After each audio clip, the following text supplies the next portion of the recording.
Let's try this. Happy Mushoku Mondays, everybody. Welcome back to yet another trek through the Mushoku Tensei Jobless Reincarnation novel series. We are on Volume 14, Chapter 10. Yes, this is I'm assuming this is the moment. Got quite a few people that were kind of talking about there's a point in this volume that they want to see live read. And while I said I'm never going to do a live Mushoku Monday read or whatever, just because I do a lot of flubs and I don't want to have to worry about the chat and all that kind of stuff, this kind of works out better for me to do a live read as I record it rather than doing my typical copy the PDF to a document and breaking it down so that it's easier to flow for the Mushoku Monday recording. You guys are going to get my actual first impression as I read through Chapter 10 because I assume this is it because, yes, Chapter 10 is Turning Point 4 or Turning Point Part 4. I don't remember them ever changing it to part, but apparently that's the thing. But anyways, maybe it's always been part something and I just never realized it, but maybe they changed it because a lot of things have changed for 7 Seas for Mushoku Tensei at some point, including a lot of errors that I like to point out. But as per usual, yes, thank you everybody that's dropped by for the premiere. Hey chat, hope you guys are doing well. Hope you guys enjoy this new kind of take. I don't know how this is going to go. This is completely experimental. But I greatly appreciate everybody that supports the channel monetarily through Patreon, tips, links, super thanks, memberships, all that good stuff, and all the members that have all the membership gifts. It's been really fantastic. Really do appreciate the support, moral support, all the kind words, all that stuff is fantastic. But again, yes, it's completely experimental. I don't know how this is going to go. This could be a really crappy recording because I've never done this like on the fly as I'm reading it. So I'm not going to have any context to who's talking at whatever point, which, yes, honestly is an issue with Mushoku Tensei series. It's hard to tell who exactly is talking. So not being able to get that established before I do a recording is going to be difficult as well, but hopefully it works out. Hopefully Chapter 10 is not extremely long, and so thus the recording will be really long. It's going to be more difficult for me to tell how long the Mushoku Monday is going to be to where I need to stop recording. So it's a experiment. So hopefully this works well for you guys. But yeah. With all that said, I haven't been wanting to read this, although I have been kind of pushing up at my recordings just to get to this so I can get it out of the way. But yes, Chapter 10. Hold on a second. This is gonna be better.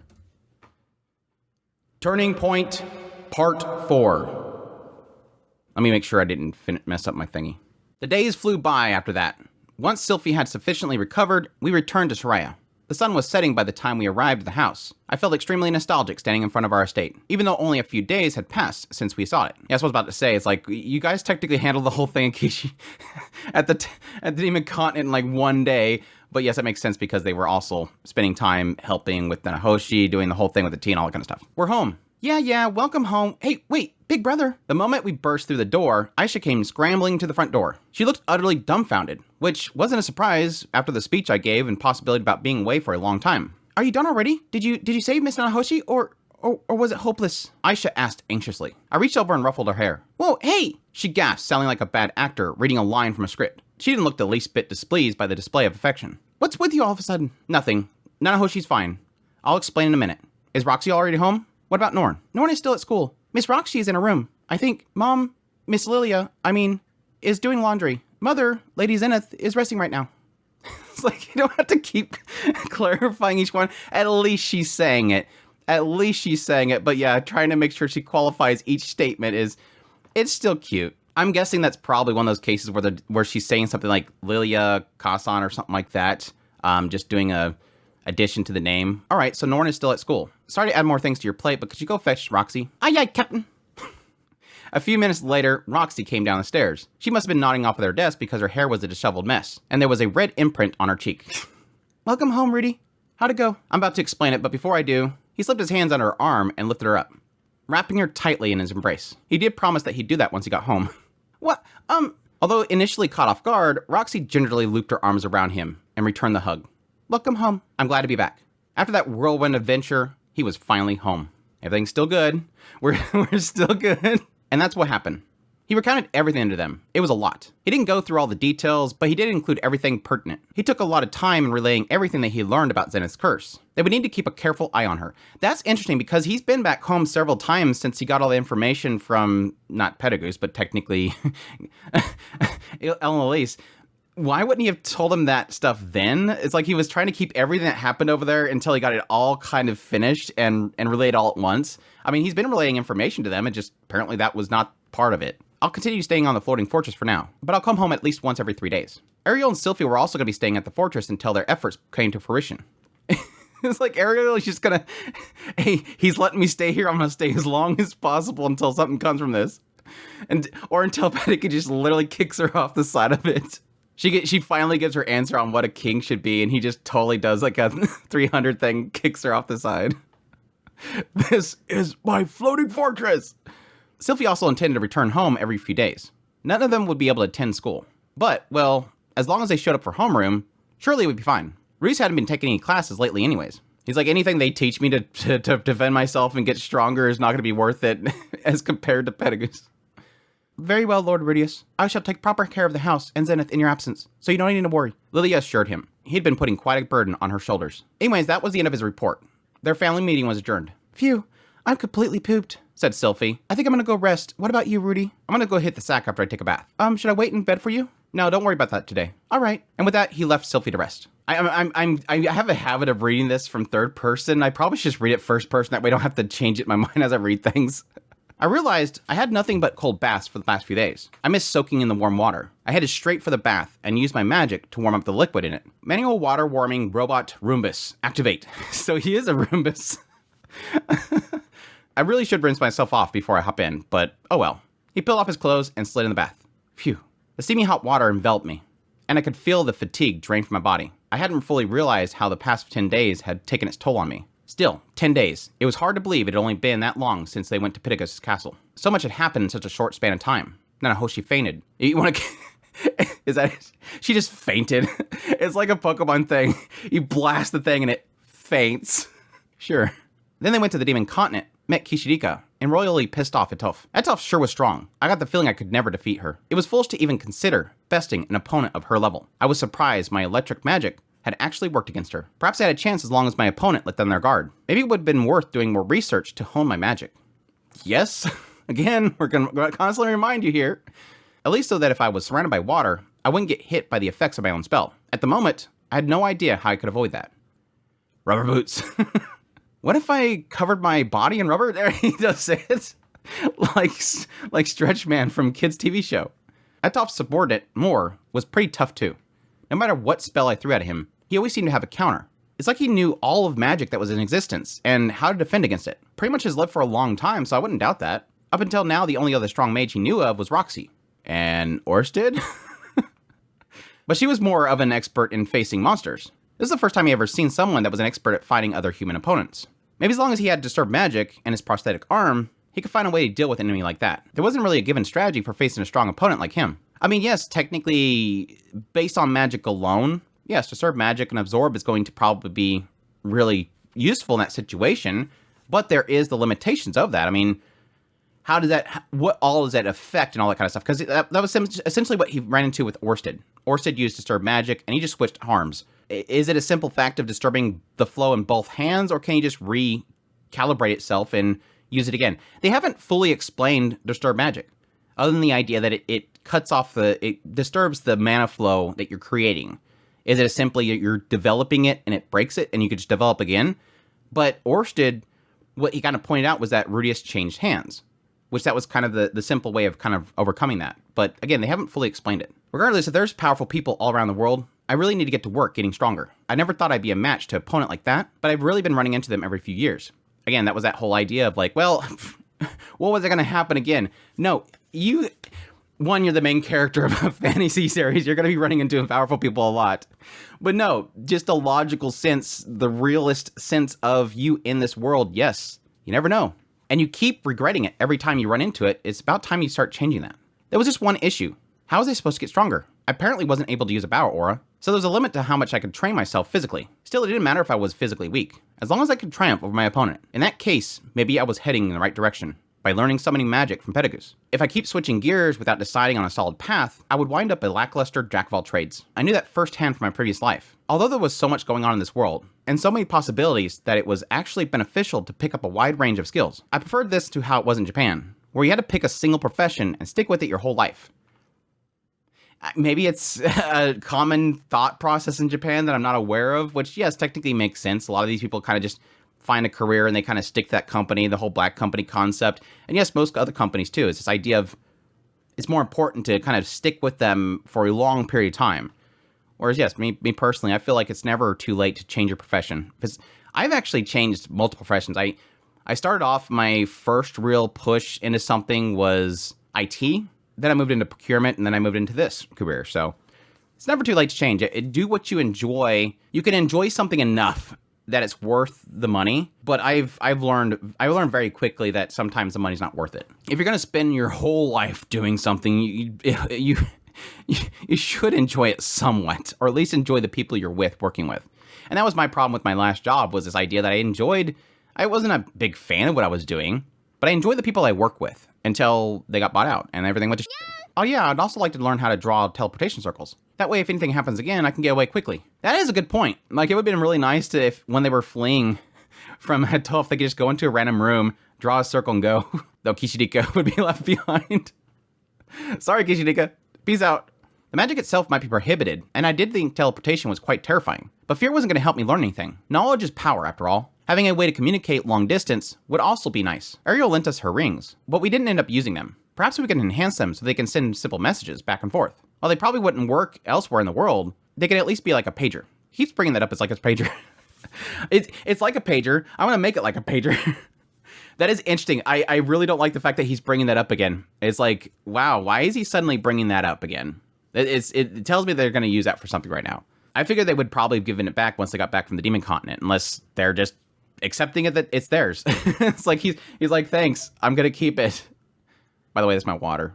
Everybody was yelling, drink water, drink water. I'm like, I do drink water, but I guess not enough. Last few Mushoku Mondays was pretty rough. Let's see, what else was there? I'm pretty sure that something else came to mind when I went to the Demon Continent. This always happens. He grumbled. Damn it. This is the other problem with me reading this on the spot. It's like, God, now I gotta remember what else came to mind when he was on the Demon Continent. Hold on, let me think for a second. I can't think of it. The only thing that really comes to my mind is the idea of what Cliff got with the Demon Eye, but we'll see. Maybe I'll probably bring it back up. I was always forgetting things. I would come up with an idea, swear to myself that I would do it later, and then come up with something else and completely forget the other plans I had in my head. Yeah, true. It's like that's why I'm making his list of things that he's put in his back pocket to make money. I wanted to think I had pretty good memory, but it sure was failing me a lot. Crap, if I keep going like this, I might end up into the same mistakes again and again. True, and that's kind of an issue that he always ends up running into. I mean, that's a whole big, massive punchline in Volume 12. Made the same mistake again, second time. This idea that you make these mistakes and then you don't actively try to make sure that you don't repeat it. Now, I don't like the idea of continuously reminding yourself that you made a mistake, because that's a great way to make yourself extremely depressed. But at the same time, it is good to have some sort of reminders that you don't repeat it. I mean, that's like the whole classic statement, is that we remember our history of our cultures and stuff so that we don't repeat the same mistakes. I was lucky that things turned out so well this time, but I might not be so fortunate next time. If I couldn't remember what I needed to work on, I wouldn't be able to address my weaknesses before the next unforeseen incident. Okay, but what should I do then? After a long moment, it struck me. That's it. I remember someone telling me that you should write things down if you want to remember them. All right, guess I should start a diary then. The idea sounded even better when I said it out loud. I could record the details of what happened, what I'd learned, what I needed to work on, and anything else I needed. Then I can come up with some solutions, decide what to prioritize first, make a clear goal, and select my next objective. By doing so, I would no longer have to rely on luck, and I could reflect on my own screw-ups, so that they didn't happen again. This would decrease my chances of repeating the past mistakes. That would lead to less serious blunders in the long term as well. Admittedly, keeping a diary wasn't a guarantee that everything would go perfectly, but it wasn't a bad place to start. I wonder if he would write about his past life and then somebody ends up finding it. Yeah, I think that would work great. And that additionally, in the idea that he might write about the man god and a lot of stuff that certain groups are going to like. I can really see this blowing up in his head. There is a lot of things that Rudius has experienced, done, that certain groups are not going to like.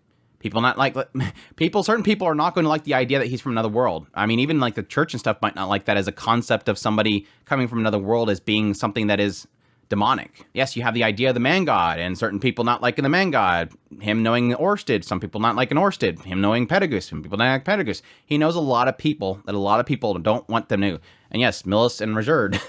Yeah, I think that'll work great. Well then, let's get to writing, right now. With that thought in mind, I leapt out of the bath. Although they don't actually sell diaries here. I toweled myself off before I ran into my study. I sank down in my chair and extracted a sheet of paper from the bottom of my shelf. While it would not be a bound diary, I could still write on them just the same. Recording things was the most important part. I actually really like this. I'm similar. I literally, it's very difficult for me to commit things to my mind unless I write them down. That is one of sort of the benefits to how I do Mushoku Monday, and the idea that I copy things from PDF to a document and I read through it and I essentially break it down. I'm essentially typing it for the most part as I'm reading it. Like quotes and stuff like that, I don't retype because I'm afraid I'll mess them up. I like to make sure that the quotes are pretty much one for one.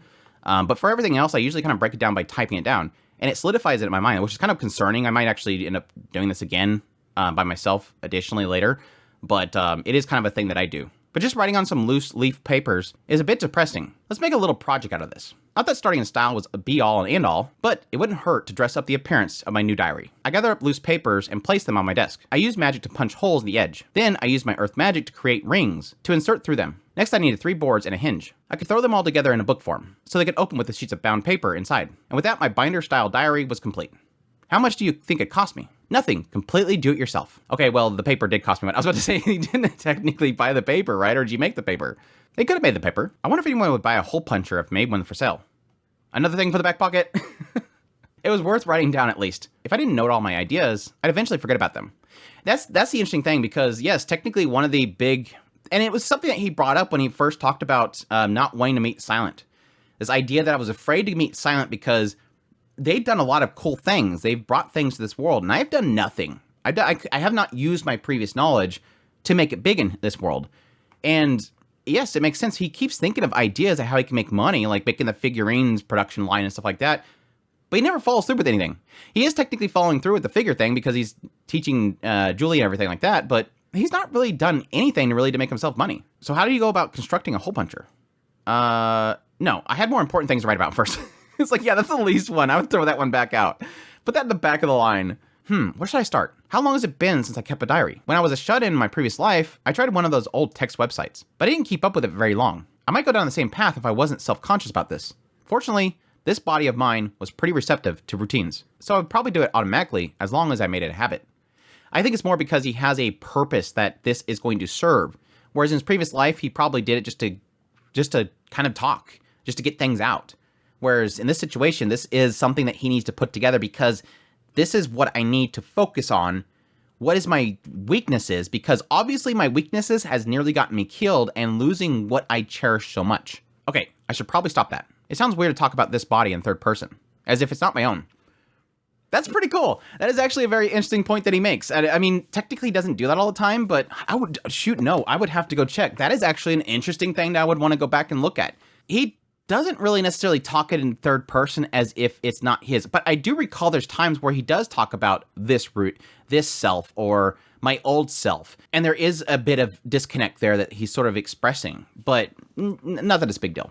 But it's a cool thing to note. What I should have said is I'm the type that does things diligently as long as I make them a habit. So it shouldn't be a problem. Much better. Again, that's actually a very interesting thing that he's noting here. He's noting a flaw in himself. And I think that's a good thing because there is, the bigger topic here is that Rudius, yes, for the longest time, ever since he came to this world, there is a disconnect. There has always been a disconnect. The most obvious prime example is this idea that he never saw himself as a part of the Grey Rat family. He never seen Paul as his father. He never seen Zenith as his mother. There is a disconnect there because, and it makes sense because he had this long life in his previous life that he was attached to this body and he was attached to this family, this world, and now suddenly he's in this world and he feels like he's still this other self disconnected from it, watching it. I'm not actually this person. Even though every now and then whenever things become important, he goes, Paul was my father. This is my family. This is the world that I like. This is where I am. He keeps thinking about this idea of a third person. Like, this is my new self. I like this body. I like this world better. But never submerging himself in that world. And that's actually a very critical psychological thing for Rudius. I don't know if he's actually dealing with it right now or if it's just a passing comment because he's criticizing himself. Literally right now, what I feel like, just based on this first comment, what I'm seemingly writing down, is he's criticizing himself. I should focus on these things better because this is a problem that I have. And that could be to the credit of the whole comment about his past self being in presence of the man god. Again, I have my theories on the idea that it's his soul being pulled back and his soul's always going to be his old self.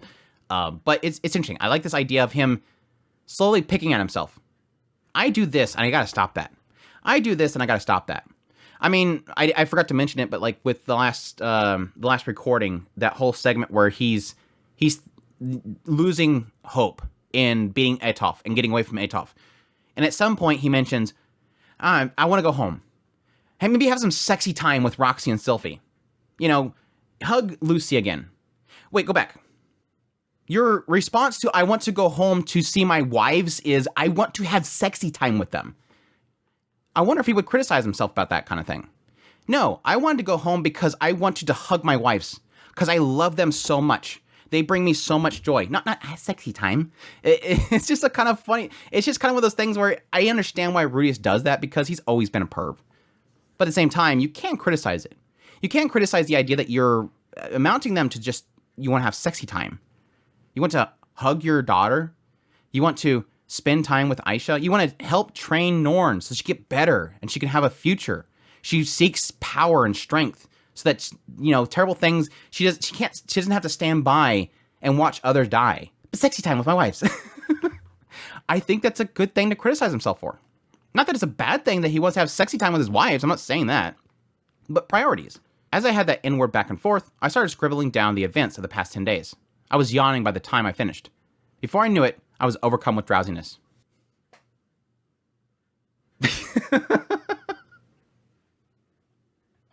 Here it starts. Here it starts. Here it starts. No, don't text me right now. Here we go, boys. The area around me was all white. There was nothing but utter lack of color. I knew this place well. I had seen it when Pedagus used his... So bad page break.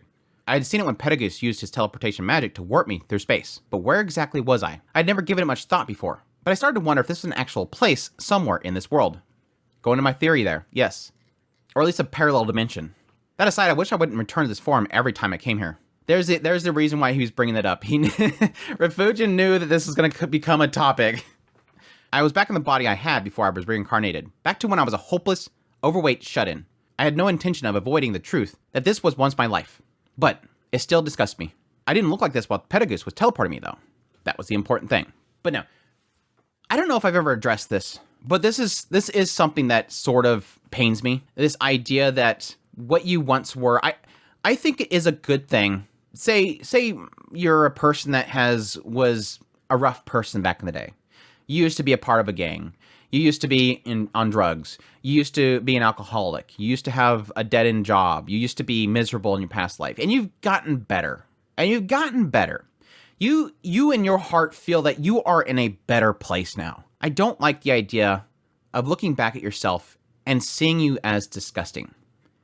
Because your past self, your past issues, your past rut that you were in, you're still you. And I think the idea of being disgusted by your own self, by seeing your own self, is sort of a bad thing, in my opinion. And I think that it's a good thing to sort of address that for two purposes. One, the idea that if you ever fall again, you won't beat yourself up too much. You should always criticize yourself. That way you never fall back into it. But equally, finding yourself disgusting, I think why I'm getting so stuck on this is because he looks at his past self and he sees himself as disgusting. Hopeless, overweight, shut-in self. You're still you. And it's not to say that don't hate yourself, I guess is the thing that I'm getting to. I had something bigger thought process there. It's in my head, but it's just really stop hating yourself. Stop hating yourself because it almost like it still kind of tacks to you. That I'm a failure and I'll always be a failure. And you're going to keep remembering it as a failure. But yes, the important thing here is similar to what I was mentioning before, is the idea that when he was being transported to Pedagus, it was a similar environment, but he was still his self. And I think that's really because whenever he visits the man god, he might actually explain it here, pulling his soul to another location, and his soul is his old self in visual. Hey-ya! The man god. Hey-ya! I'm assuming it's the man god. Again, I don't know who's talking anymore. All of a sudden, he was there. His blank white face had a thin smile on it. In the instant I saw him, it was like the memory of what he looked like was wiped from my mind. Huh? His blank face had a thin smile on it, a mosaic layered over him. In the instant I saw him, it was like the memory of what he looked like was wiped from my mind.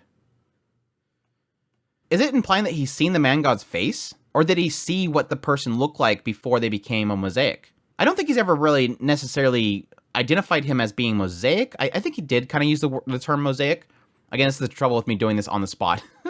I can't double check things, so I'm making speculations that sometimes sound stupid. That just seems very oddly worded. Maybe he's just talking about the smile. That's weird. It was the man god. It's been a while. Yeah, sure brings back memories. Guess it's been 2 years, huh? Has it been that long? Last time I got your advice was before I headed off to the Begret continent. So, yeah, 2 years. That's not that long, though. When I was an adventurer, you didn't show your face once in 3 years. Now there's some nostalgia. I was quite the degenerate back then. Yeah, you seem to be doing comparatively well for yourself now. I guess so. I got married, and I'm getting along well with my family. Definitely enjoying my life way more this time around. You got married before you seen the land last time. That was the whole point. He didn't want to leave Sylphie. Well, he did get married to Roxy since the last time he's seen him. And you got to know Pedagoose as well, see? Pedagoose, huh? He sure is amazing. In my previous life, I would have never dreamed I'd someday meet someone like him. And he took a liking to me too. You know, he said he'd buy a figurine off me if I made a good one. I never got close to a level where I could sell my stuff before I got reincarnated here. This sounds so weird. He's getting super casual with the man god. What in the deal here? I guess technically last time he was pretty chill. And every time before then he was pretty combative. But I remember the last time he was pretty chill up until the last part where he seemingly got kind of a little agitated because obviously he was saying, go sleep with the beast folks.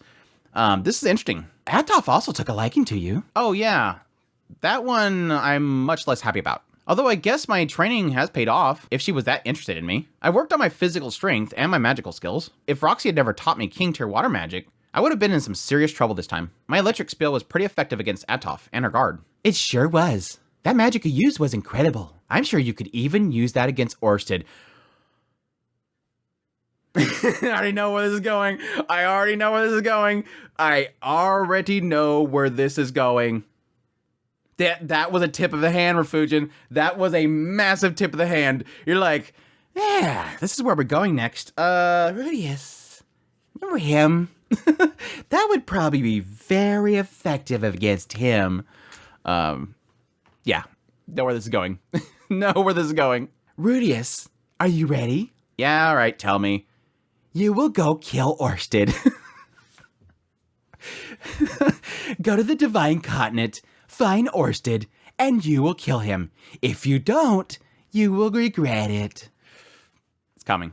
Against Orsted? There isn't much magic out there in the world that can ignore battle aura and paralyze a person's body. That makes sense. I guess people here don't have a way of defending against electric shocks. But still, this is Orsted we're talking about. He'll just use Disturb magic to render my magic ineffective. Even if your power doesn't outmatch your opponent, that doesn't mean you can't still claim victory. You have a point.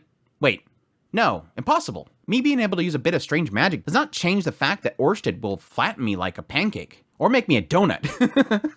Besides, I have no interest in fighting him. I have nothing against the guy. I was thinking about this the other day too. It's so great. I was actually thinking about it. Maybe at some point in the last few chapters, maybe it implanted it somewhere in my mind. But at some point I thought about it. I'm like, I think it was when I was thinking about the fact that it wasn't like, I think it was like the end of the last volume. We're getting to that point now where I'm starting to go, I wonder what's going on with Edis. And I was thinking about Edis at the time and what her journey is, what her whole focus right now is. And that's the idea of killing Orsted, getting back at Orsted, defeating Orsted. And I started thinking about it and I'm like, I wonder if at some point Edis is going to come back to Rudius before she goes to fight Orsted. Maybe she comes by and says, hey, Rudius, I'm ready. I'm going to go beat Orsted. I want you to come with me. I want you to see me beat his face in and show that I am strong enough to stand by your side. Because that's kind of the whole purpose of it. When I was playing the whole scenario in my head, it was like literally Edis saying that and him going, but I don't care. Like, I don't have anything against the guy. I don't care. Yeah, he literally killed me. And I became extremely terrified of him for a long time. Every mention of his name, my legs quake. There is a PTSD that is attached to this dude. But there is a thought process of, even if he dies, it's not like that's going to go away. Yeah, maybe if I best him, maybe that fear will go away. But who cares? I'm doing fine now. Unless he shows up again to come kill me again, that for me is my argument. I mentioned this before when people were talking about the idea, what's the point of Edis doing this? She's wasting her time. No, not necessarily, because what does Nanahoshi says, and literally what is the whole point of why he killed Rudius? Rudius is an anomaly.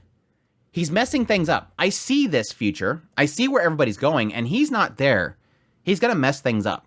That was the point. So it's only a matter of time where Orsted might see that Rudeus is doing something and come up and say, you're messing things up, and kill you. Nanahoshi even said that. No, he's not coming after you now. I mean, you could do something that's going to probably tick him off. I can't guarantee you he's not going to come after you. So there is still a purpose to what Edis is doing. Orsted could still see Rudeus as a threat and an anomaly that he needs to get rid of because this plot that he sees, this future that he sees, gets messed up. He sees where everybody's at. Why is Rajerd here? Edis, what are you doing here? This doesn't make any sense. This isn't what I've seen. Oh, you're messing things up. I don't like that. But yeah, it makes sense that Rudeus is like, I don't care. So it is kind of playing into what I thought he would say. He's like, I don't care. I have nothing against the dude. As long as he leaves me alone, I'm fine. Oh, really? Anyway, you really helped me back there during that whole Begaret ordeal. I'd be lying if I said I didn't have any regrets. But it wasn't all bad. Although, I didn't end up following your advice. Well, that was your choice. I so badly wanted the man god to say, yeah, but you still played into what I wanted you to do. But it is curious that he's pointing out, well, it's your choice. Almost like he wants Rudeus to believe he has free will. I want you to think that you chose. I want you to think that you won over me. I want you to think that you have control. I don't want you to think that I'm controlling you. You're not my puppet. It's interesting. Just out of curiosity, what would have happened if I didn't go? If you didn't go, your father would have found some way to save your mother, and he wouldn't have died.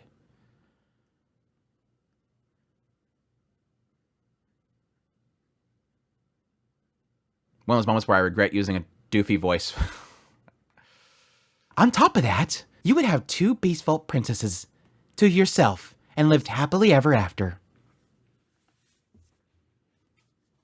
I don't know how much I can give the man god credit here. Like, I don't know. He could be BSing. Like, this could be total bullshit. But why would he bring it up? Is it to try? We don't know if, you guys probably do. All the people in chat know. As of right now, readers, we don't know who the man god is, how powerful they are, how they're able to notice all this stuff. They obviously have some sense of knowing what is ahead. And gives knowledge of things that will progress. He obviously knew what will be over here and that he needs to go over there. He's obviously able to say, you'll regret if you don't do this. I don't think the man god has some sort of predestination that he's bestowing upon Rudeus, but more of an idea that there could be a possibility that he could be like let's say for instance, he's a massive all-encompassing body of an Eye of Foresight, basically, and he's able to see a future. And maybe, just like the Eye of Foresight, he's able to see these possible paths. Okay, Rudeus, if you stay here and don't go to Begaret, you'll be good because you'll be over here with the princesses and your dad will come back. But if you go over here, dad dies. You'll regret it. He's not able to control Rudeus. He's not able to control the future. He doesn't know. He's not an all-knowing person, in my opinion. I don't think we're going to go on that route. Could be. But maybe he did see both futures. Maybe he had a foresight to multiple options here. And he tried to steer Rudeus this direction. Probably to his own benefit. But doesn't that hurt hearing? Doesn't that hurt? That sucks. Yes, the assumption is that no matter what direction his father... I think he's lying. I think Paul would have gotten down there, seen her, rushed in, died. There's no way in hell I think Paul would have found somebody that could withstand that breath of flame. I don't think he could have ran into somebody that could have figured out how to solder those necks shut. I don't think Paul would have been able to save her. Unless he got somebody like Orsted to help him out. Unless he got, I don't know, a demon king or something, an immortal demon king. I don't see somebody else figuring that out. This is something that Rudeus, with his mindset and his knowledge of something else of another world, figured it out. But again, doesn't that hurt here? Again, that goes back to my discussion I was having last Mushoku Mondays, that idea of like that massive pain that comes from the idea that you caused a death. What the hell? So you're saying he only died because I went? That's right. Because you were there. He was so determined to show off in front of you. And that's what screwed everything up. Bull. I am getting so... There's going to be a lot of neons in this. I feel like there's going to be a lot of neons in this video. Bull. He was not showing off in front of Rudeus. He was off that his wife was in a crystal. Zenith was there. He wasn't saying, "Are you watching, Rudius? I'm gonna go in there and take this thing down." I would more believe Man God if he said, because you were there, you were about to get hit, and he went out of his way to save you. Any other person sitting in that spot, he would have not taken that blow. I can agree there. I can agree that if anybody else was in Rudius' spot right there, Paul may not have saved them. He might not, because he literally did something that he knew he was going to die. My son is going to get hit by that. I need to get him out of the way. I'll take it. It wasn't showing off. Okay, but still, that can't... If you had left things alone, he would have gathered his comrades to save your mother. Roxy too, of course. So what? You're saying everything I did was pointless? And hey, when I got to her, Roxy was almost at death's door. I find it hard to believe that she'd be fine without my involvement. She really would have been fine without you. She was fated to survive after all. What the f*** is this chapter? She was fated to survive. Like she could not die there. Something was keeping her from dying there. Something needs her. She's required elsewhere. It's almost like that whole thing with Orsted. That idea of foreseeing a future. There's a lot of people, it seems like, in this story that seems to know something's coming up. And that Roxy will be over here at some point. Now, it makes it odd and kind of counter to Orsted, because obviously things aren't going like Orsted thinks they're going to go. Again, what is Rajerd and Edis doing here?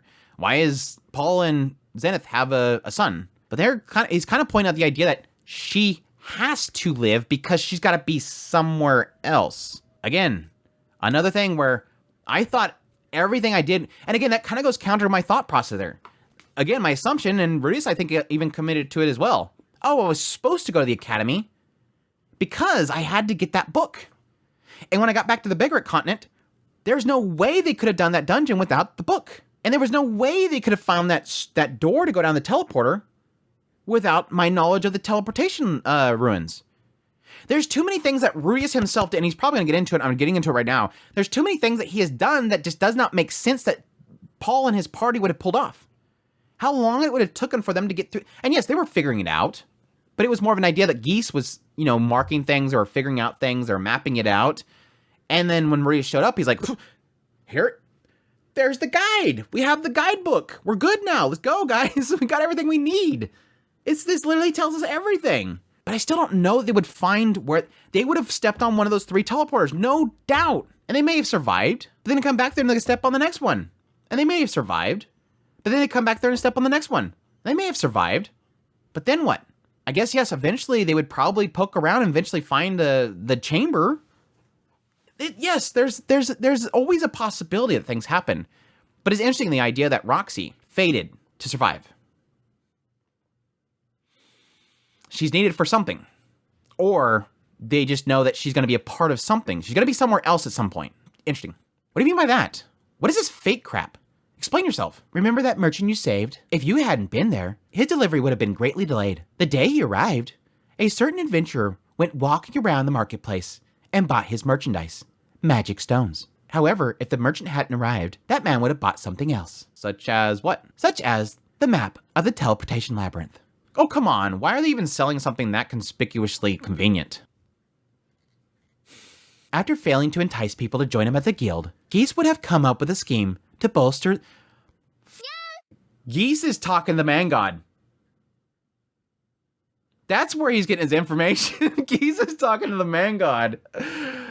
Okay, I'm probably getting ahead of myself. After failing to entice people to join him at the guild, Geese would have come up with a scheme to bolster the numbers so they would conquer the labyrinth. In the process, he'd sell a map to the teleportation labyrinth for cheap. Oh, okay. Okay. For a second there, I didn't get it, but yeah, that makes sense. He's selling it so people go, holy crap, this is a map for it? And then people start jumping in there. Oh, now I get it. You're saying that he would sell the map that he made. It's true that there are a few people who would want to go in with Paul and the others, but there might be some out there that think they could navigate it themselves. So you're saying the guy who bought the map would gather up comrades, go into the labyrinth, and save Roxy? Precisely. He would have run into your father at the entrance, and they would all go in together. As luck would have it, they would also find Roxy too.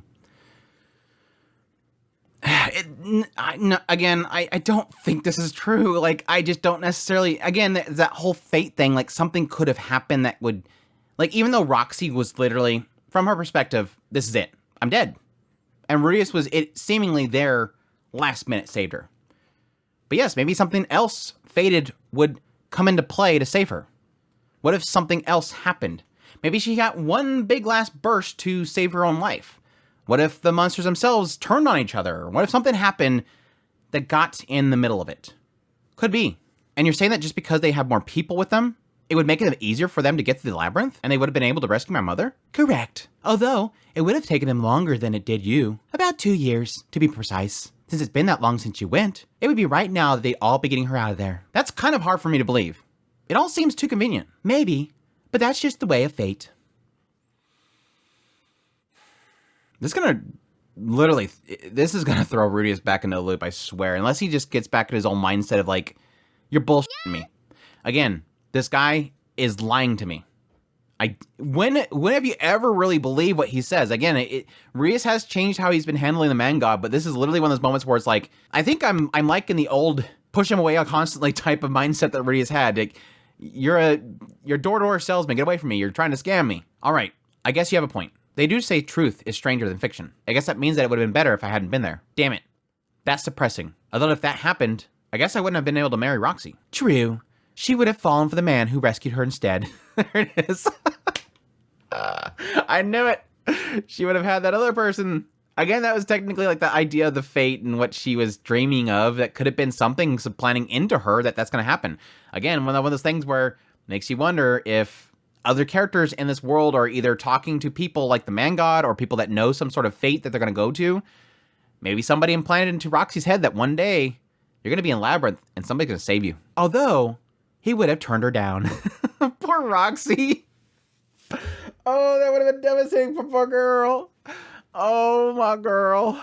What idiot would have turned her down? What a dumb idiot would have done that. Watch, it would have been Geese. It would have been Geese. Ugh. Well, it doesn't seem so bad when you think about it that way. I do love Roxy after all, though it did result in Paul's death. It makes me feel pretty conflicted to think that I had to lose him so that I can get married to Roxy. It's not like I regret our marriage, just that if I had a similar relationship with Lenny and Priscilla, I imagine that I would be happy with that outcome too. Not that I'm fine with being partners with just anyone, but if I had gone down that route, I probably wouldn't have known any better. Wouldn't have known that I could have been with Roxy instead. Ah, damn it. That is an interesting point. If, again, this is this idea of the man god sort of seeing these possible branching outs, or at least he was wanting Rudius to go down this possible route, and he has it all played out. Like, yeah, this happens, this happens, this happens, Again, if he's being truthful, yes, it does imply this idea that he would have loved Lenny and Priscilla. Like, he would have wanted to get married with them. Which, yes, now technically makes sense, because before, when I was thinking about this whole thing, I'm like, that can't really necessarily work, because they have to go to the Great Forest. But as we find out now, yes, only one of them was going back. The other one would have gotten married with Rudius. It's in the past now. After all that, yes, that's the hardest thing to accept at that point. You got your father killed. But that's the past now. Yes, technically, you can't change it, knowing that nothing's going to change. But now Rudius is walking into where the man god wants him. And again, this is where I don't really want to trust him. Rudius is now walking into a trap. Let me explain to you why you should have listened to me. Things turned out great, didn't they, Rudius? But you got your father killed. So yes, like I said, you would regret it. Because if you didn't go, you would have had a cat folk now, or a dog folk. And your dad would be alive. Oh yeah, Roxy, she'd still be alive. You screwed up. That's okay. You made your choice. I'm not mad. So now, want to listen to me? That's literally where he's going right now. It's literally what he's stepping into.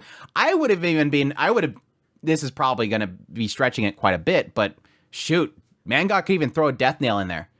Oh, also, the way that gym works, what your mother was inside of, it's like a cycle. And her memories restore and retract and go back into her mind and be pulled out. It's a flow of mana inside that crystal. If your father saved her, she would have been released from it the moment that her mind was in focus. So even your mother would be fine. Just throw some more salt on there. I know, I don't think that's how it works. But I could assume that the man god could totally say that and Rudius would be walking right into it right now. It's in the past now. Yeah, you're right. Regrets won't do me any good. I decided to go to bed grit, and that's how it is. Right now, I'm happy. The choice I made might have been a mistake, but that doesn't change how things are now. I have regrets, but I don't think it was all bad. You sure are optimistic. I think this is gonna... Again, I was talking about this recently with the whole thing with Kurt and his party. How it's odd that he doesn't think about it anymore. But this is another one of the situation where he's gonna probably think about this a lot. If I didn't go, Dad would be alive. And I wonder if when he sees Aisha and Norn, he's gonna think that. Norn's still kind of... Like, just going in Norn's room, and she's looking at that sword on the wall. He could have been here if it wasn't for me. And he was already beating himself up for that, because again, he got in the wrong position, and Paul pushed him away. He's already he's already been conflicted with this. But now he's starting to think the idea that none of it would have ever happened if I didn't go. Which I think he did technically bring up a couple points, or a couple times. Anyways, what's the reason for your visit today? Something else troubling coming my way? No, nothing too big. It's less advice than more like a favor. It's coming. I know it. A favor? From you? Now that's unusual. You never have asked me for anything before. Even I sometimes need to call in a favor. Okay then. Whatever it is, say it. Doesn't seem like it could be... It's like the next page, I don't want to scroll down. Doesn't seem like it would be bad to listen to what you have to say and follow your advice every now and then. I think I've been a little bit too distrusting of you. Again, he's playing right into it. Rudius, no... Come on, man. You're playing right into his hand right now. So bad, again. Now you want to listen to me? That's what you're really regretting. Oh, really? It pleases me to hear you say that. Well, you have gone to great lengths to help me. In fact, I feel bad for doubting you so much before. I just thought that you were getting your kicks out from watching me suffer. That's why I acted that way. You wound me. After all, given my name, you should realize that I am a god after all. True, I do get bored and want to watch when something entertaining is going down. But I'm not in the habit of leading people astray just to take pleasure from their misery. Yeah, I thought so. There aren't many people like that. Agreed. So, what does you want me to do? Scroll. Nothing too important. I just want you to go down into your basement when you wake up. Check and make sure nothing odd is down there. If you don't see anything, then don't worry about it. Anything odd? Why would... Nah, never mind. I got it. I won't question you this time. I'll just do it. All right, then. You have my thanks. As his consciousness began to fade, a sickening smile split across the man god's face.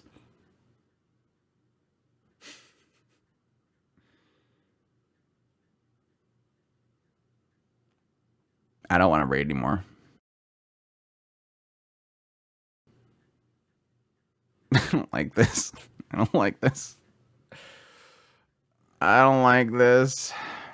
I'm going to scroll slowly now. Scroll slowly now. I'm trying to keep the next lines down here because I don't want to accidentally glance ahead. My eyes cracked open. A candle flickered at the edge of my vision. I glanced through the skylight and saw the moon in the sky. There was no other sounds. The house was silent. I had fallen asleep in the midst of writing my diary.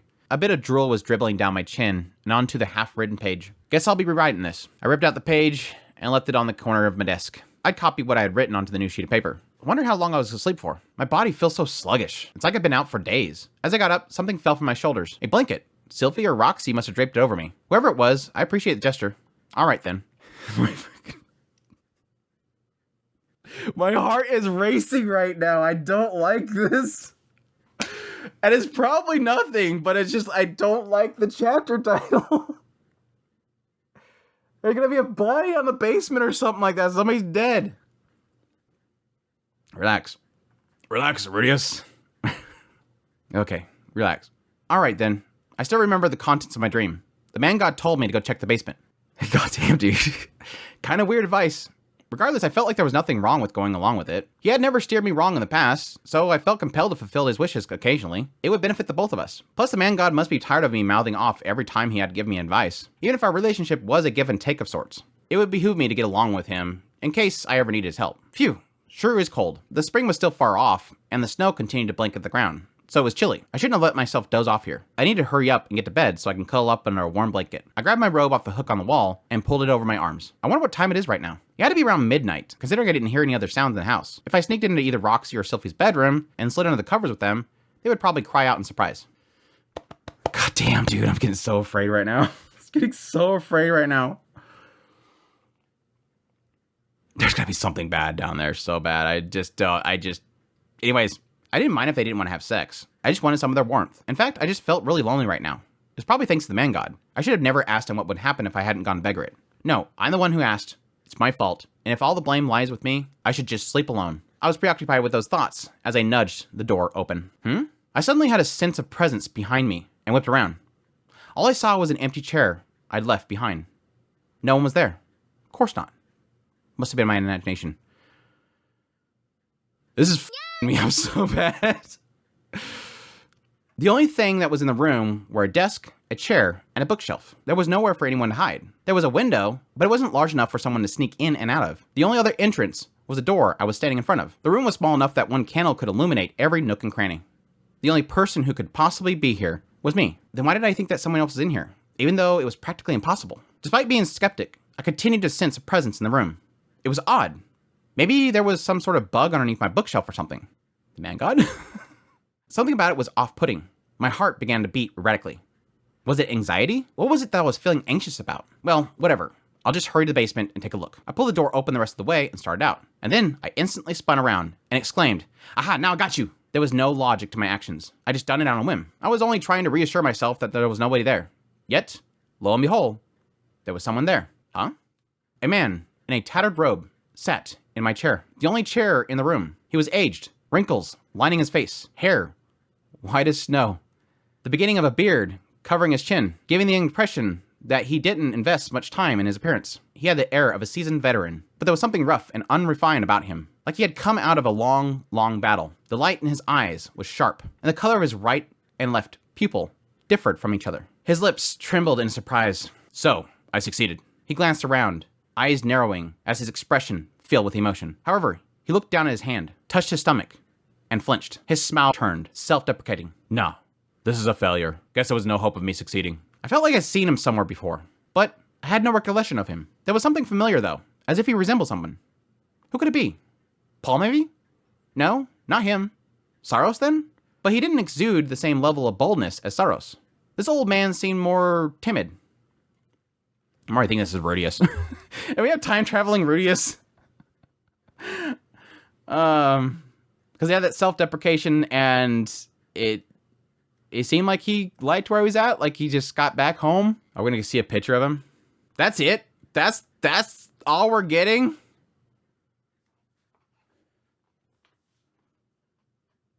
I'm thinking this is Rudius.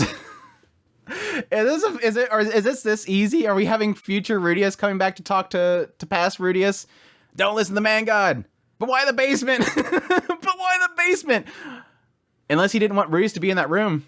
Told him to get out. I don't want you to run into yourself. Am I already calling it? Fudge. Who are you? Are you the man god, perhaps? The moment I said that name, his eyes turned towards me and went wide. I recognized that reaction. Orsted had the same over-exaggerated response when I said that name. They were the same. Yet, this man looked nothing like Orsted. No. He slowly shook his head, staring straight into my eyes. There was strength in his gaze. He refused to look away. It was like I was being sucked in, almost like I was staring into a mirror. The old man gazed at the door behind me and frowned. He pointed a gnarled, bony-looking finger at it, and the door slammed shut. I jumped at the sound that it made. How did he do that? Confused, I turned towards him. There was a glint in his eyes as he stared back at me. Don't go down to...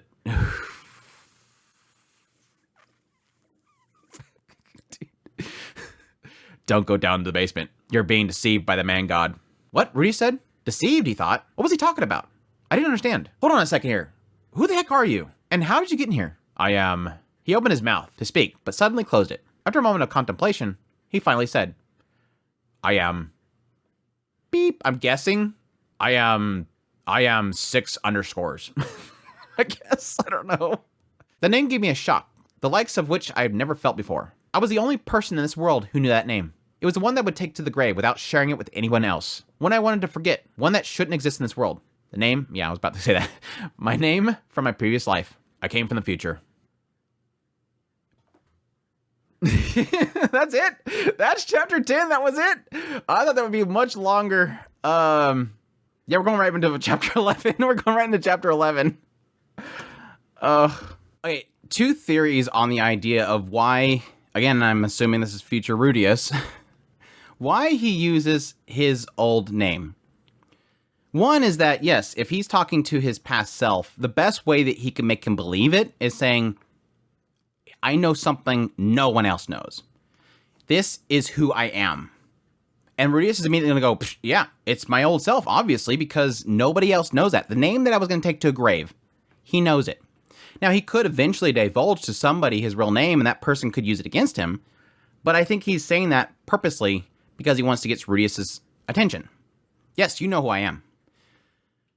There's another side theory of me that's like, I wonder if he's saying that because Rudius at some point in his future will accept his old self.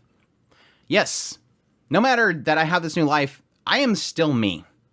And I think, again, that's similar to what I was talking about earlier. This idea of being disgusted by your old self is kind of a bad thing because it's you trying to act as if that's not you anymore. Rudius is constantly trying to disconnect himself. This is not me anymore. I am somebody new. I hate that old self. But then at some point he might come to say, but that's why I am who I am. Scars and all, blemishes and all, still me. It's like that whole thing around Paul. Accepting him, he's still my father, blemishes and all. Because those mistakes he made were important. Because I wouldn't be who I am without having been that.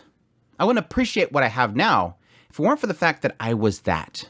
It's still me. Chapter 11, an end and a beginning. I have some other stuff to do, but I'm just going to keep going. I will continue the live read. The old man came from the future. That was what he said. Honestly, I didn't understand what he meant. True, he did look kind of like me. The future? So you're saying you're me from the future? That's right. I am you. About 50 years from now. At least we know that Rudius is going to die for at least 50 more years. He sure didn't beat around the bush, but it was also sudden. I didn't know if I should believe him or not. On the other hand, he did know my name. I had never mentioned it to anyone, and I never would. Maybe there was a way to use magic to read someone's mind. Having said all that, I did reincarnate into this world with all of my memories intact. It wasn't so far-fetched to think that time travel didn't exist too. That's what I was thinking too. It's easy to believe. I had no way of distinguishing whether he was telling the truth or not. Sorry, but I don't have time to explain the ins and outs of my time travel magic to you. What do you mean by that? Exactly what I said. I know it sounds like a phrase straight out of a Hollywood film, but I really don't have much time. You need to listen. He made that Hollywood reference without missing a beat. That meant he did have some connection to my previous life. Maybe he really was me from the future. There was a glint in his eyes and darkness lurking within. Frankly, he looked like someone who killed people daily. There was such a coldness to his gaze, as if he cared very little about other people's lives. Was this the person I was destined to become in the future? It couldn't be. It was too hard to believe. Yet the expression on his face was earnest. Makes me believe Rudius is about to lose some very important people in his life, and he's going to get really ticked off. Or just the fact that he has to do something really deadly in order to protect those people, and it hurt him. Okay, let's just assume that he was me from 50 years from now, and at least listen to what he has to say. There's nothing in the basement. At least, I went down there and thought there was nothing. I felt at ease in the following days, because the man God said there would be nothing to worry about if I didn't find anything. The old man's face contorted in disgust, but I was wrong. And I can tell you why now. He tapped his fingers against his forehead, as if recalling an incident. Wait, what? Is that a regular hand? He's gonna get his hand back. Again, I think he was supposed to go down there so that he didn't see himself. Listen up. I think it's probably a rat down in the basement. A sick one. It probably has purple teeth, almost like a magic stone. I have no idea where it came from or when it got down there. Most likely it sneaked into my luggage when I was at Pedagogus' floating fortress. It doesn't really matter where it came from though. The old man opened his hand and smacked his fist against it. You'll startle the rat when you go down there, and it will run into the kitchen. There, it will rummage through the leftover food you have got sitting out there. Aisha will find it dead the next day and dispose of it. Reese remained silent, simply listening. Aisha will get rid of the leftovers by feeding them to the stray cat. His left hand isn't prosthetic. Is this guy really me after all? Or did I find someone to restore my arm in the intervening 50 years? However, before then, Roxy will get peckish and come downstairs to grab a little bite of leftovers. As a result, she'll contract an illness the rat carried. What? Roxy will get sick? The mention of her name brought his focus back to conversation. Petrification syndrome. Felt like I heard that name before. That's right. It's supposed to be the illness that can only be cured with god-tiered detoxification magic. It was an incurable disease that would slowly turn the infected into magic stone. But where exactly did you hear of it? You heard of it when you were learning about detoxification magic in the university. It was one that they had like only in, I think, Millis? Yeah, Millis Church has it. We didn't realize it at first. After all, it's extremely rare for someone to be infected by petrification syndrome. The pathogens can only take refuge within a life budding inside of another person. Roxy's pregnant? Roxy's pregger?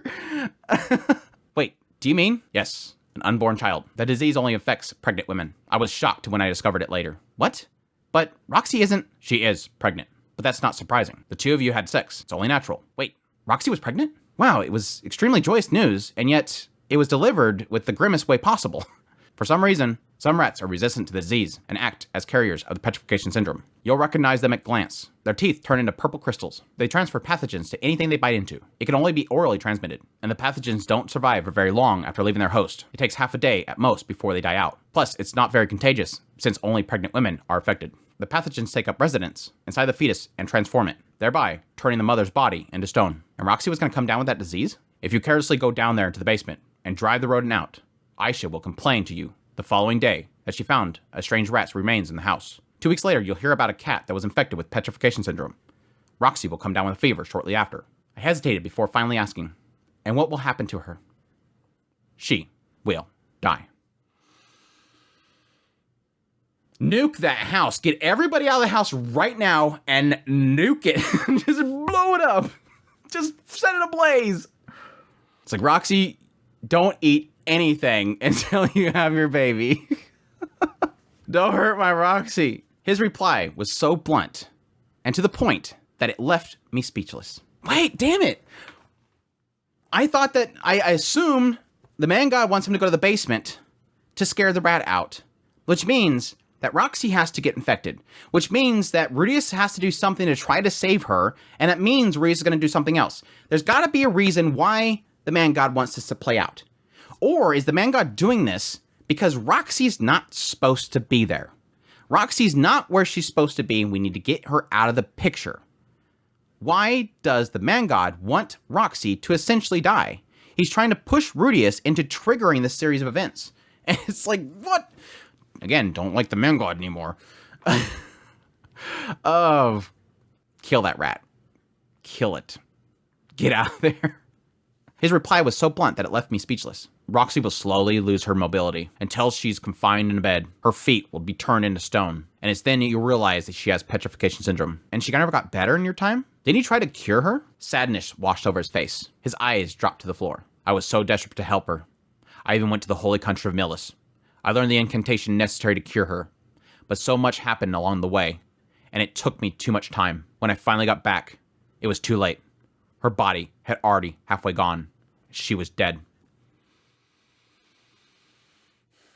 No, that can't be. He immediately lifted his head, that fierce glint back in his eyes as he stared me down. The incident will be linked to something that happens 30 years from now. It's all because of what the man god says. Don't be misled by him. You have memories of your previous life, so you should understand. He is the root of all evil in this world. The final boss. Bam! We're pretty much making it clear that, yep, it's not a crazy mind-bending theory here. I mean, it's not like I'm saying anything that a lot of people have not seen at this point, but yes, for quite a while now, I think it was probably the point that Orsted attacked Rudius. I was like, I just assume, because Orsted said something to the effect that I'm not supposed to meet you yet, basically. He was like laying it out as if, Edis, you're not ready yet. But eventually, we'll know each other. And I assume that was because eventually, at some point, Orsted would be pretty much the good guy. And if Orsted is technically the good guy, that means the man god's the bad guy. Similar with Petagus. Petagus obviously knows Orsted. And who's Petagus after? He's after Laplace. And again, that was linking me to the idea that, confirming what I was kind of thinking is this idea that, I think man god's Laplace. He's the bad guy. He's the end boss. So yes, this kind of confirms or at least the future Rudius seems to have gotten the conclusion that I've already kind of come to, is that, I don't think the man god's a good person. I think the man god is a bad guy. But why is he after Roxy? I still don't know the answer to that. However, I do know that he is moving with some sort of objective in mind. The last thing he said to me was this: "Thank you for being such an idiot. Everything went exactly as I planned." He clenched his teeth. Damn it. Thanks to you being such an idiot, everything went as planned. Fuck yeah. Fuck yeah. The man god actually said that? Still, As for what his goal is, maybe Orsted or Laplace might know. So, either future Rudius is separating the man god from Laplace right there, or he still doesn't know who Laplace is, or he's implying the idea that Laplace is around. Interesting. I didn't get a chance to meet them these 50 years. There's a high chance you won't be able to either, even if you look. So he hasn't seen Orsted since then, or at least maybe he's... No, yeah. Since in these 50 years, he has not met Orsted or Laplace. That could be the idea that Laplace has been resurrected and he hasn't met him, or the fact that he's never ran to Laplace. Like, he's never been there. Not running into Orsted since then is kind of curious. Even though Hoshi didn't have a clue of where to find him? At the mention of her name...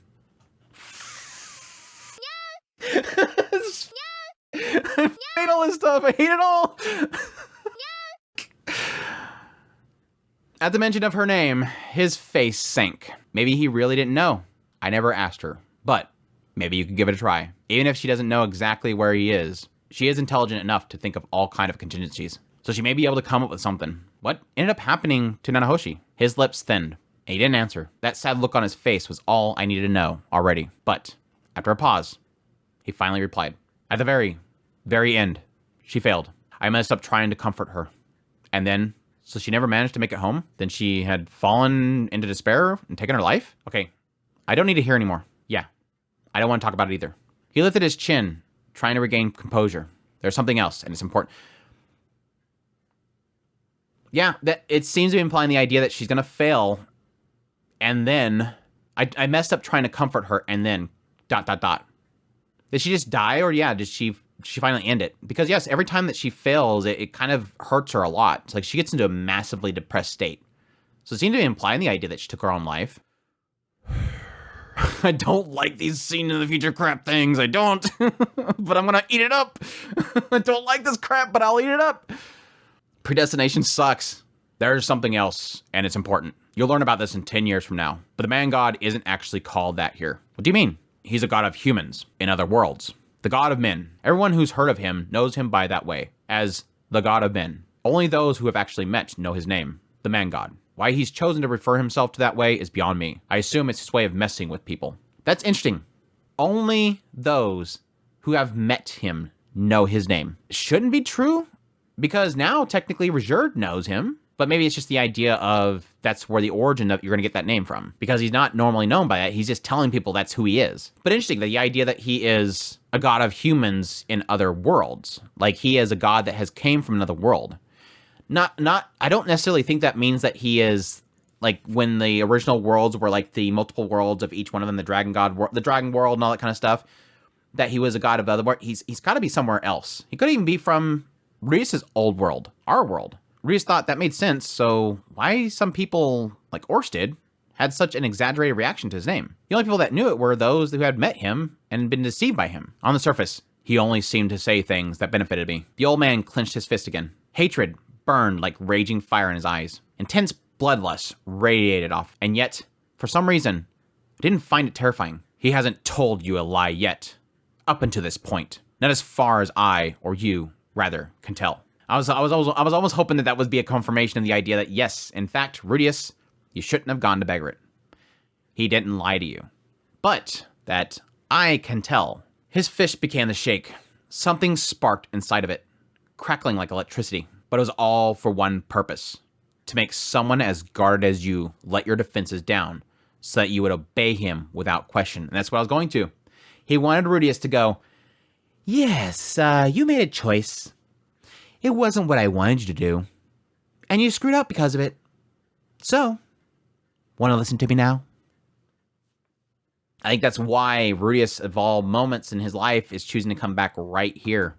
Because it's the moment that you chose you were going to listen to him. Time to nip that in the bud. Although I stared in mute amazement at the spark shooting from his hand, I also stilled myself in case he tried anything. Don't be fooled. You've read manga, haven't you? You know that the people who talk about trust the most are the ones that always tell lies. Yeah, I know, but... He spat back. No, you know nothing. After you lose Roxy, you'll lose Sylphie next. You'll be so broken in the wake of Roxy's death that you won't even think about her for a while. Hurt by this, she'll fall into depression. The man god will always take the opportunity to manipulate Luke.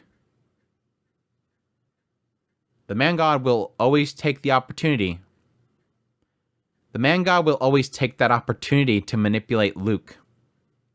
Hello! What? What? What? What?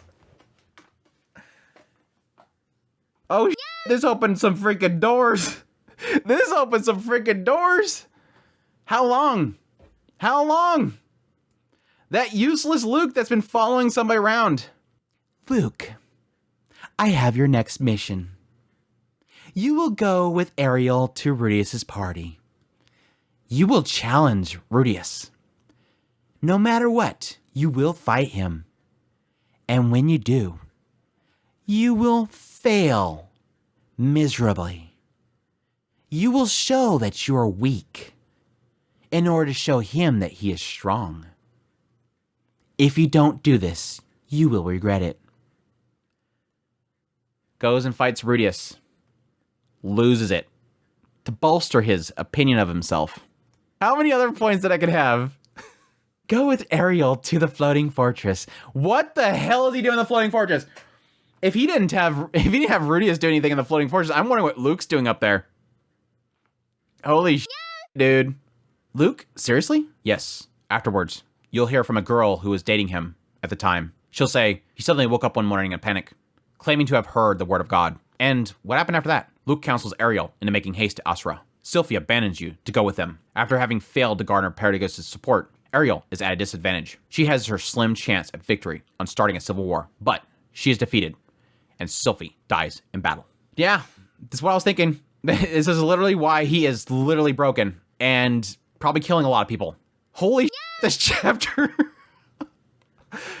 Sylphie dies? You're going to lose them both. The man shook his head, grinding his teeth together. I can still hear the man god's voice as he revealed all of his trickery to me. That high-pitched laughter, the way his hand felt as he clapped me on the shoulder and told me, nice work. Damn it.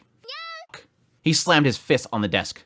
Electricity sparked around him, flashing bright as a midday sun. The light vanished in an instant, but the burn marks on the desk remained. And finally regaining his composure, the old man let out a steady breath. I'll say it again. Don't trust him. You will regret it.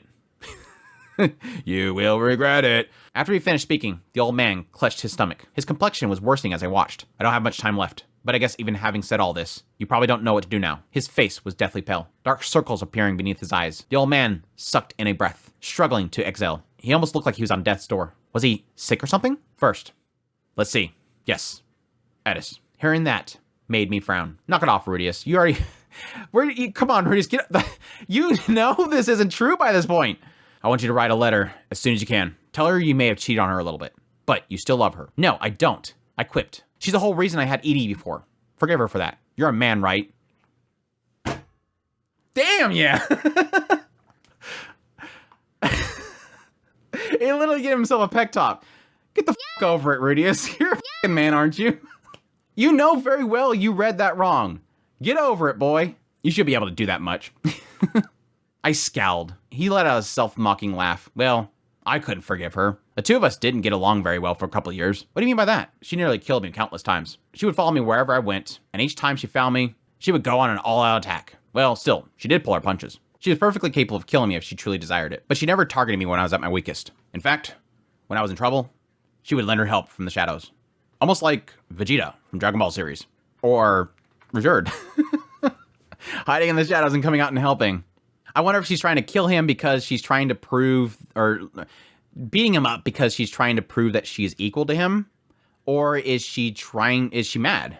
Mad that he's literally, that he didn't wait for her. And she hates him, but she wants to follow him because she loves him. Anyway, she's not like the prince of a vegetable kingdom. She just wants to be with you. She's always loved you. Because of those feelings, she's always poured maximum effort into everything she does. However, she's also terrible with words and doesn't know how to express herself. So all she could do is talk with her fists. Reese thought that's all well and good, but I already had 2 wives and a kid. Sure, I may have loved Edis at some point, but that's all in the past now. It's a past I still need to sell, maybe, but it's over now. I already have Sylphie and Roxy. No problem. Sylphie's pretty open-minded. As for Roxy, she doesn't even think she's worthy of you. So she'll forgive you for it. Edis will be fine too, if you explain things beforehand. Besides, you really do still love her, don't you? Oh, I should warn you. Expect a punch from Edis. That's just the type of woman she is. I get what you're saying, but you get to surround yourself with 3 women who love you.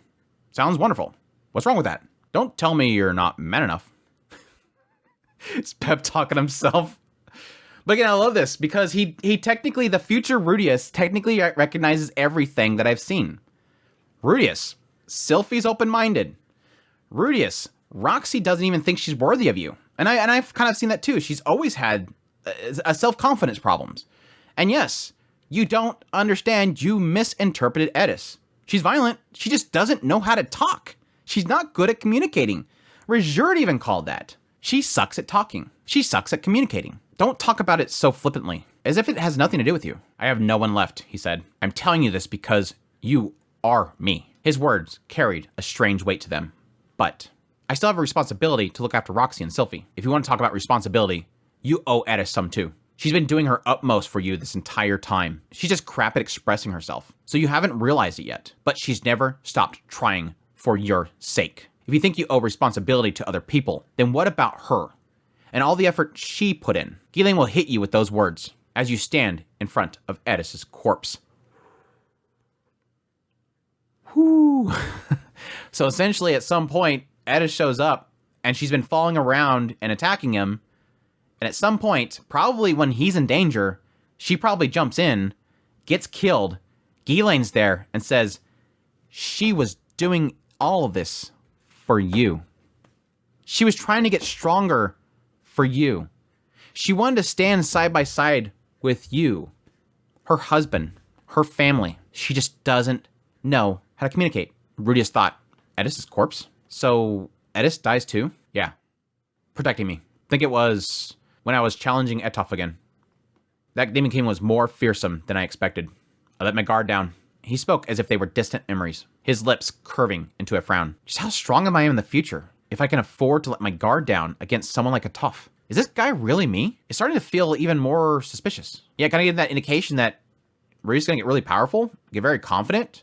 Way later, maybe, what was it, 10 years? Sometime in the future, he's going to end up having the confidence, or at least being confronted again by Etoff. You have to send a letter, understand? If you don't want to have the same regrets, do it. It might not be too late for you to start now. Okay. I guess if you feel strongly about it, I can send it. But where to? The Sword Sanctum. You probably realize that's where she is by now. The Sword Sanctum wasn't that far from Shreya. He was right. I did have a feeling that she might train there. All right. He then warned, don't write anything that might push her away. If she falls in despair, it'll be the death of you. I know. I knew exactly what kind of person Edis was. Or at least, I used to know. If what he's saying is true, then she never had the intention to abandon me. I simply didn't realize that this entire time. Now that I consider what he was saying, she was pretty awful with her words. It wasn't surprising that her feelings didn't get through in that letter that she left me. And that was the reason the two of us had this misunderstanding, and I lost my way. Finally, after 8 volumes, Rudius finally gets it. For some reason, Rejerd's word didn't convince him. The old man choked out a breath, then flinched with a realization and lifted his chin. Also, I forgot one important thing. Don't treat the man god as your enemy. What? But you said that he's been deceiving me. Yes, but he's not someone you can defeat. I certainly wasn't able to. I could never reach him. His voice was thick with anguish. Reese thought by saying he couldn't reach him, does he mean physically? So that space where the man god resides, is it really somewhere in this world? When I realized that, my entire body quaked. I would never be able to get vengeance for Roxy or Sylphie. I poured everything I had into beating him, but I couldn't even get to him. I could manipulate electricity, gravity, but the man god would never come anywhere close enough for me to use my magic against him. He can control gravity? There we go. This is one theory that I've been having for a long time, this idea that what they have for elements and whatnot is not the limits. Again, it's this idea of like, yeah, this is all the magic they know of right now, but there could be other elements. There could be other spells. There could be other schools that they just don't know about. Gravity could be one of them. The man pointed to a pot of ink on my table. It lifted into the air for a moment before falling back on the desk with a clatter, shattering a few stray ink droplets. And that would be what he closed. I wasn't sure if that was what he did with the door or if he just used wind to push the door, but then Ruiz probably would have known wind hitting him. I can make things levitate. I can send messages to people from a distance. Interesting. I can even regrow an arm. What? More than that, I managed to leap through time and return to the past. He paused. Although, this magic was actually a failure. Failure? Well, part of this was a failure. He was here right now, right in front of me, wasn't he? I'm sure you've begun to realize it, but the magic in this world is all powerful. Once you understand that, you can accomplish just about anything, though it will take time, research, and practice to accomplish. I think this is the future Rudius sort of realizing, again, that concept that magic knows no bounds. Anything that you can use is just because people have discovered how to use it. Magic itself, in a lot of cases, is just code. It depends on what you code it. It can do anything.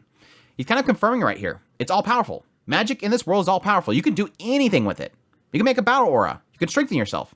Why not? You don't need a battle aura. Just make magic that makes yourself super strong. Make magic that makes you impenetrable. And yes, that you can accomplish anything. You just got to research it and practice it, but you can do anything. Even go through time. As he spoke, he lifted his hand. The way he flexed it made it seem like he was bragging. And that makes me think that he didn't really necessarily have somebody restore his hand. He's saying that I can restore a limb. Maybe at some point Reese will find somebody to restore his hand, maybe in Millis or something like that, but maybe he at some point just figured out, oh, I figured out how to make my hand come back. And it might not be healing magic. It could just be simply, he made his magic regrow his flesh. He used a spell that would start to stitch together skin.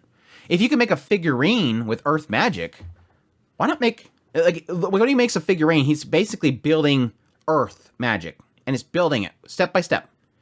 Why not do the same here? Create flesh, bones, tissue.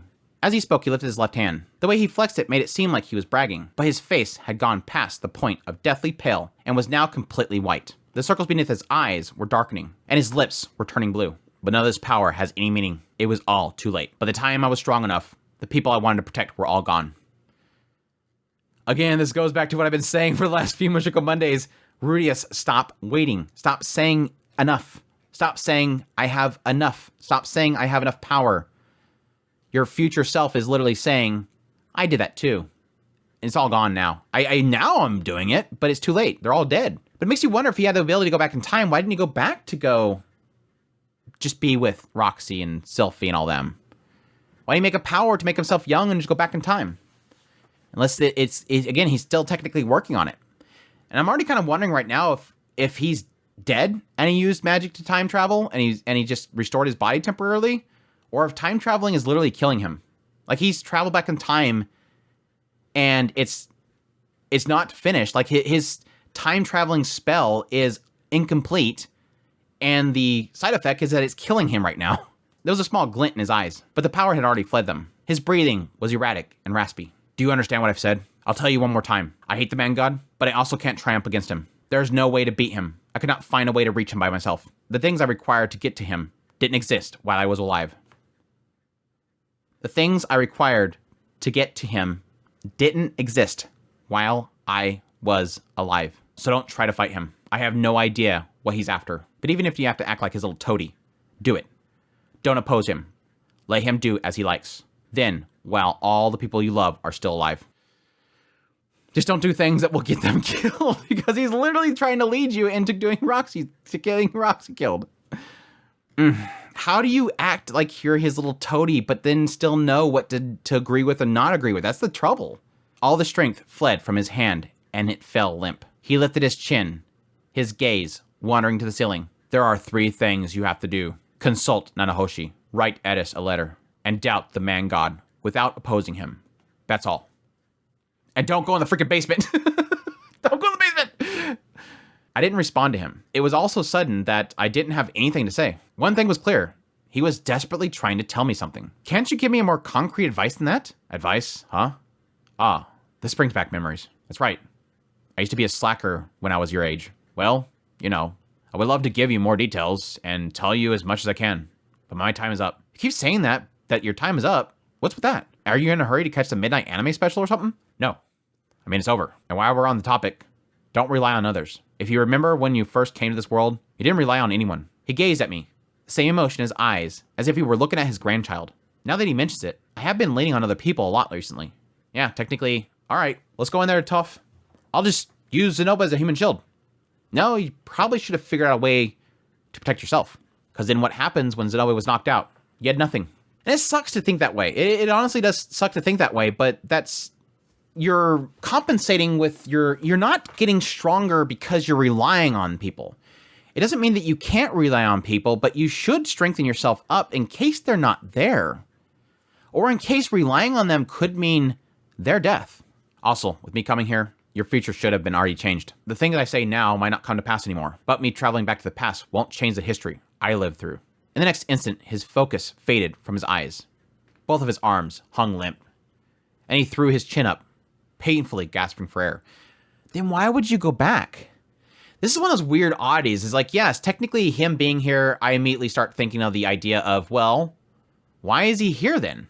Because if he just told Rudius to not go into the basement, then that means that Rudius doesn't go in the basement, thus meaning that Roxy doesn't die, thus meaning he's not miserable in the future, thus meaning he never had to travel back in time in order to... It's that whole problem with time travel.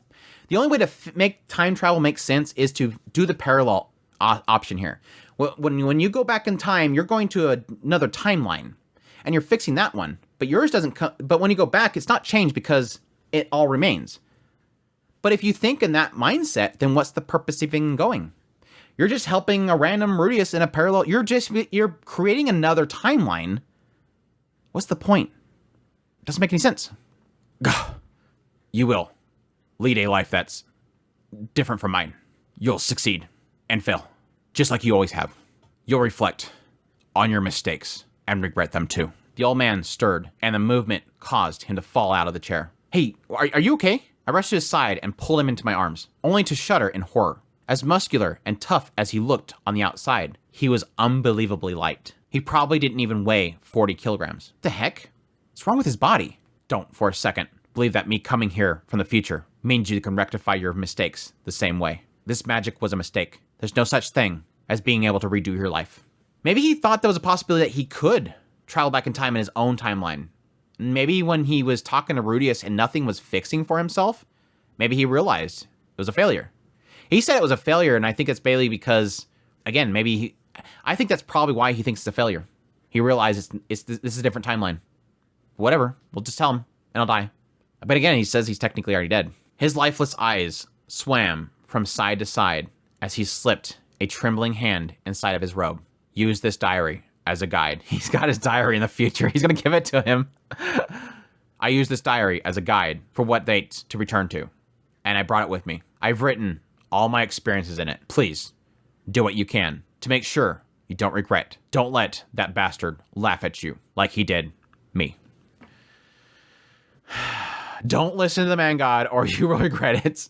Tears welled up in his hardened eyes as he fished a thick file from his ratty robes. The thing was pretty worn from years of use, but it looked familiar. It was the same folder I made for myself just moments ago. As I took it from him, the man's hand slipped and struck the floor. That wasn't what caught my attention, however. When he pulled out his diary, I caught a glimpse of inside of his robe. Where there should have been a stomach, there was nothing. What is that? What's wrong with your body? My magic was incomplete. I wasn't able to bring my entire body when I traveled back in time. What? But you just said that you were able to regrow your arm. I don't have any mana left. Sorry. If only Cliff were still alive. Then maybe... then maybe it would have gone smoother. Just a little bit longer. I have more info. Sorry, you've done enough. You don't have to say anymore. I don't want you to have regrets. Or for things to go the way the man gone wanted. Why? At a time like this, when there's so much I still need to say. But I came all the way back here. If I could at least have a glimpse of Sylphie and Roxy, probably. The man's eyes were no longer looking at me, or anything else for that matter. What he was saying made no sense. It was just a stream of vague babble now. A black shadow spread across his eyes, as if the shadow of death was hanging over him. So this is what a person looked like before they die. No, as they were dying. Kind of had that from Paul already. For an instant, his eyes regained focus. They were looking at something over my shoulder. The old man lifted his trembling hand past me. Ah, Sylphie, Roxy, damn it. You're both as adorable as ever. A single tear spilled down his cheek as the light disappeared from his eyes completely. All the strength left his body, and his neck fell limp. He was dead. Rudius, spoiler, Rudius dies. Sorry guys, spoiler, Rudius dies. Are they really there, or is he just seeing them? Yeah, I think he's seeing them next life or something, like a afterlife glimpse. I glanced over my shoulder, but the door was still shut tight. The man made quite a ruckus, so I wondered if someone had woken up and rushed down to see what all the fuss was. The old man must have just been hallucinating as he took his final breaths. No sooner I thought that, than thundering footsteps came down the stairs. I hurried to exit the door, just in time to see Roxy and Sylphie coming to investigate, each with a candle and a weapon in hand. Rudy, I heard some noises. Is there someone here? Is it a thief, perhaps? The two of them looked relieved the moment they saw me, but they still had their guards up. Should I tell them about the old man? I hesitated. No, I shouldn't. No, sorry. It was just me being half asleep. I had a weird dream and used some magic. That's what caused all the noise, I think. My bad. It was just magic you used in your sleep, but I thought I heard someone shouting. Are you okay? If you're having a hard time, should we just sleep in the same room? You know, my grandmother did say that when someone is in pain, feeling the warmth of another human is the best remedy. No, I'm good. Pretty sure I'd try something dirty if I slept with you. And you're not quite back to full health again yet, are you? As I refused Sylphie's tempting offer, Roxy pulled a face. If it's really that bad, you could sleep with me. Although, I have begun to suspect that I might be... At any rate, if you could just keep it to some touching. Nah, I'm really okay. So she already knows. She already knows. Although Roxy hadn't finished what she was saying, her words triggered a memory from what the old man mentioned. He said that she was pregnant, but judging by the way that she spoke, she thought as much too. It's really, truly all right. You two go back to bed. I'll get to sleep after I tidy the office. I wonder if he's still there. That is an interesting thing. Like, he traveled back, but then he doesn't get sucked back there, like time doesn't repair itself in some way. Sylphie nodded slowly. Well, if you're sure, okay. But if you need one of us, feel free to say, okay? We are husband and wife after all, so please don't hesitate. Anyways, good night. The two of them still looked deeply concerned as they headed back up to the second floor. I watched them leave before turning back to my study. First, I need to confirm the veracity of what the old man told me. I still had no idea who he really was, whether he was actually me from the future or someone else entirely. Considering he risked his own life to get here and warn me, what he said seemed believable. The bigger problem was it was so sudden that it was hard to digest. Yeah, you and me both, Rudius. You and me both, Rudius. There was one thought that wouldn't leave my head, though. I don't want to lose those two. And I don't want to die with regrets, just like that old man did either. I followed the two girls to their room to make sure they were safe and expressly forbid them from coming out again tonight. I went to every room on the second floor and locked them from the outside to keep everyone from leaving. After that, I descended to the Are you gonna do it anyways? After that, I descended the stairs and swept the first floor to make sure no one was around. Once I was sure the coast was clear, I went back to my study to strip the old man. I thought he was gonna go get the rat. What? He didn't have a stomach. Beneath his ribs were an open hole where all you could see was bone and skin. He had almost no intestines. That spot aside, the rest of his body was pretty incredible. It was hard to believe that these were the muscles of someone in their late 60s. He was covered in battle scars. There was a particularly unique one on his chest, as if his skin had been welded back together there. Even his freckles were in the same exact position as mine. As far as I can see, he was exactly like me. The only thing that set us apart was that he had a fully functioning left hand. He did mention that he'd regrown it himself. He must have been pretty skilled at healing magic to manage that. Again, I don't think it's healing magic. Other than the diary, he wasn't really carrying anything else. He didn't have any accessories or even a staff. All he wore on his robe was a shirt, underwear, and pants. There was nothing in any of his pockets either. Pretty sure if Sylphie and Roxy died, he'd be carrying something around as a keepsake. On the other hand, if 50 years has passed, perhaps he'd been through a lot and lost his mementos. After setting his articles aside, I wrapped the old man's body in a blanket that had been lying nearby. I carried him through the kitchen, heading to the back door. I paused as I spotted some leftovers from last night on the counter. They were left piled on a plate. These are the ones he claimed the rats would nibble on. It was probably best to get rid of them. I was about to say, get rid of those. Get out of there. I slipped through our rear garden and carried the old man's body to a nearby vacant lot. There, I dug a grave and set him inside and set fire to it. My magic was powerful enough to turn him to ashes and bone within seconds. The stench of burnt flesh hung thick in the air. It was a little more nauseating knowing it was coming from my charred corpse. Yeah, it's like you're literally nuking yourself. How mentally breaking is that? And again, you have to crush the bones, otherwise it'll turn into an undead. You have an undead Rudius running around. The thought made my stomach lurch. I raced to the edge of the lot and vomited. Once I finished cremating him, I used my magic to conjure a pot and put his bones inside. I would bury him in the same spot where I put Paul. It really was my future self. That would be the spot that he'd be most happy. That's kind of cool. Yeah, technically, that'd be cool. I refilled the hole after I finished collecting his bones. Next, I returned to the house, slipping through the back door and headed straight to my study. I left the old man's remains beside his clothes and grabbed my staff. My destination this time was the basement. I'd already activated my demon eye. The old man told me not to go. He warned me the rat would run out, nibble on the leftovers, and the disease would be transferred to Roxy. But I had to be sure. I had to know if the rat was really here or not. If I didn't see it for myself, I wouldn't be able to believe what he said. Plus, if he was right, I couldn't just leave the rodent unchecked. Yeah, it's like if you don't go down there and don't scare him out, it's gonna eventually come out. Like, it's like you trigger it or somebody else triggers it. Eventually, Aisha's gonna go down there and clean, and eventually it's gonna get into the food somehow. It doesn't matter when you scare it out. I'd go down there and get rid of it. The stairs leading to the basement were dark. I pulled out the lamplight spirit and illuminated the area. After descending, I took a deep breath and placed my hand on the door. Dust had collected in the corner of the stairwell. I spotted what I was looking for. Tracks. Rat footprints, to be precise. I could also see that there was a tail that dragged behind it. These footprints were only... I just realized something. Oh my gosh. It's so funny. It just jumped in my head. Rudius, future Rudius believes that a rat with this petrification syndrome jumped in his bag when he was at Pedagoose's fortress. And again, I'm going to start suspecting Luke anytime something happens. I wonder if Luke was told to go up there with a rat infected with petrification syndrome to kill Pedagoose. And he got into his bag. Or the man god had Luke put it in his bag. Man, I don't trust Luke at all anymore. I don't trust Luke at all anymore. This story has turned into like massive suspect mode for me reading. Like, I'm gonna question everybody. I was already doing it for Geese. Now I'm suspecting Luke. But again, Luke's just doing what the man god says because the man gods tell him that it's the best option for him. I'm not saying that Luke's some evil guy that's going, yes, what do I do next, man god? It's just the man god's telling him, Luke, if you want to get Ariel on that throne, do this next. Okay, I'll do it. Whatever it takes. These footprints only went one way, into the basement. There was no track to show that it left. I couldn't burn myself to open the door. Instead, I used magic to make a hole in the door about the size of my fist. Then I poured mana into my staff and pushed it through the opening. I pictured ice in my mind, enough to fill the entire room. Inside were magic items and Aisha's fertilizer that she used for gardening. But all those things were inconsequential. Frost Nova, I whispered. In an instant, ice rippled through the room. Just to be safe side, I repeated the spell. Frost Nova. Yes, this.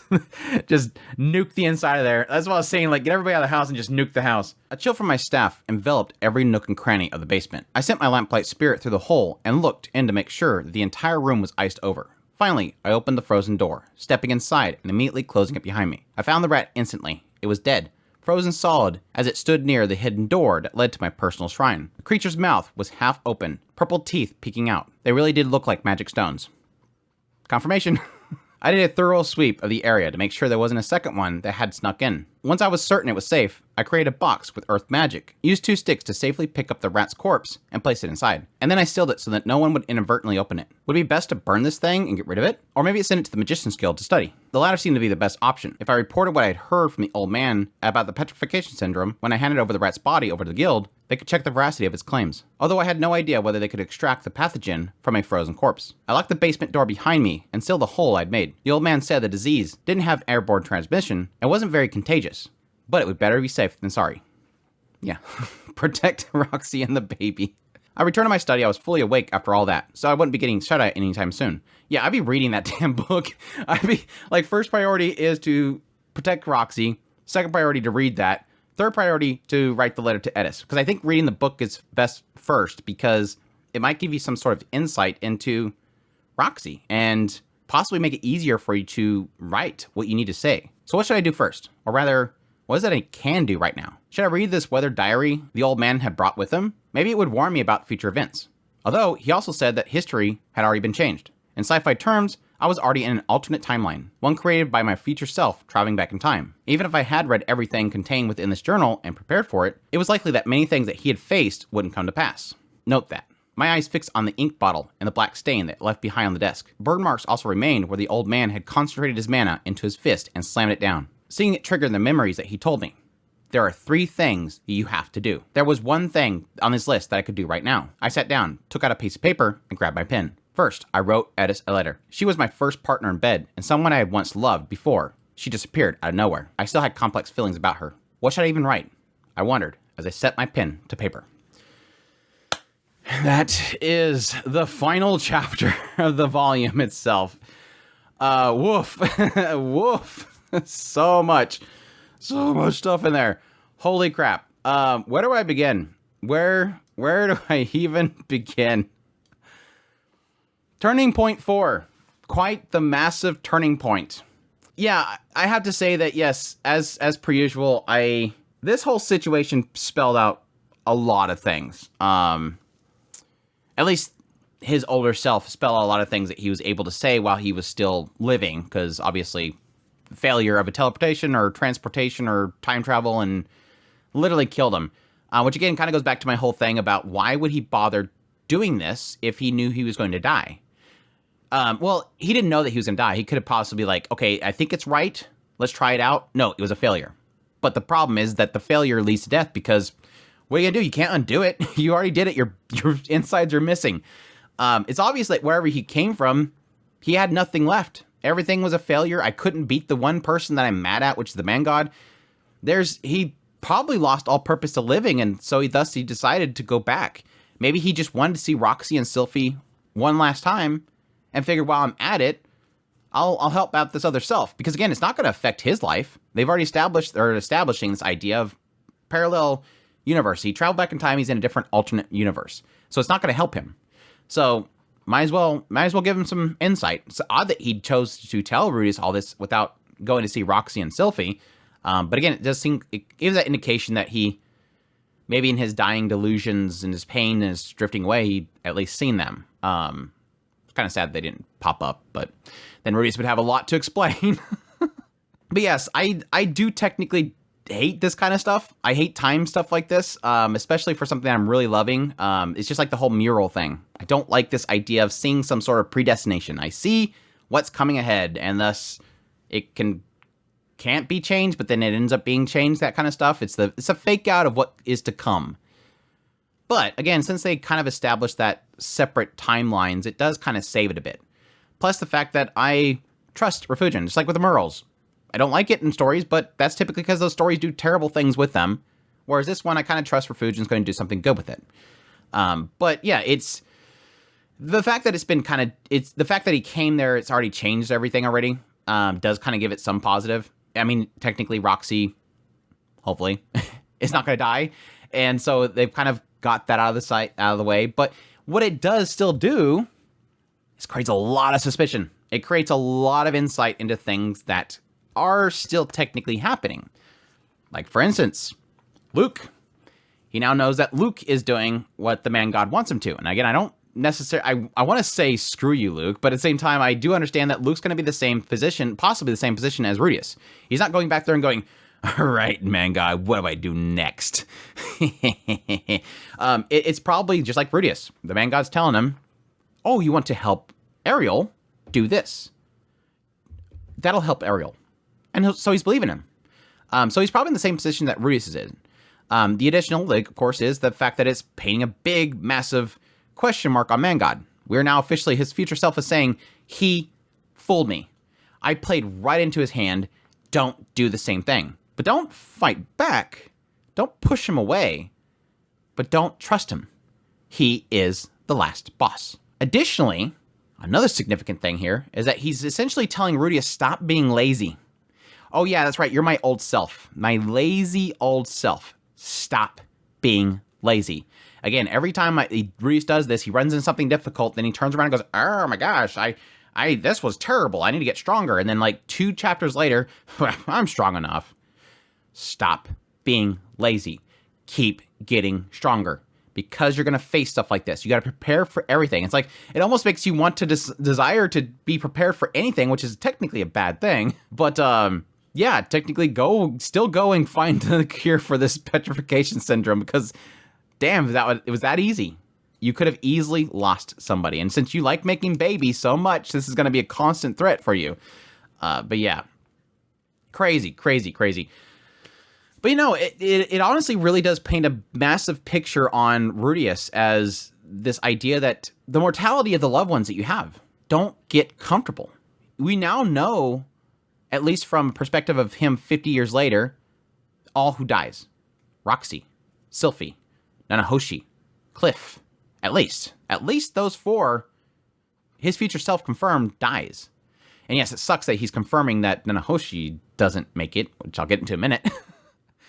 But no, I had a sinking feeling. It was so funny when chapter 10 was coming up, and I was hearing these whispers that this is a crazy volume, and I seen Turning Point 4. For some reason, there was something deep inside of me that was giving me like this instinctual, I wonder if something is, I literally thought Roxy was gonna die. And then sure enough, like, it's like, technically she dies, but show does a lot of people die.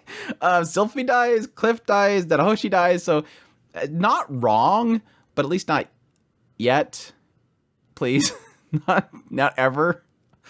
But yeah, like I said, it technically does kind of push that idea of kind of pushing to prepare for all these contingencies, and which again is technically a bad thing, This idea that you want to prepare for everything, and thus you spend your whole life preparing for the worst, and thus you none of it really happens, and you just wasted your entire time, which is, yes, technically a counter that Rudeus can give me in the idea of constantly getting stronger.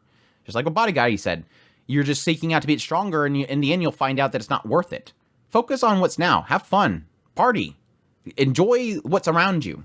He's sort of the counter to that. But yeah, let's go through a few points here, because I think I kind of dabbled in them, but I'm not really diving into them. But yes, the first thing, Nanahoshi failing.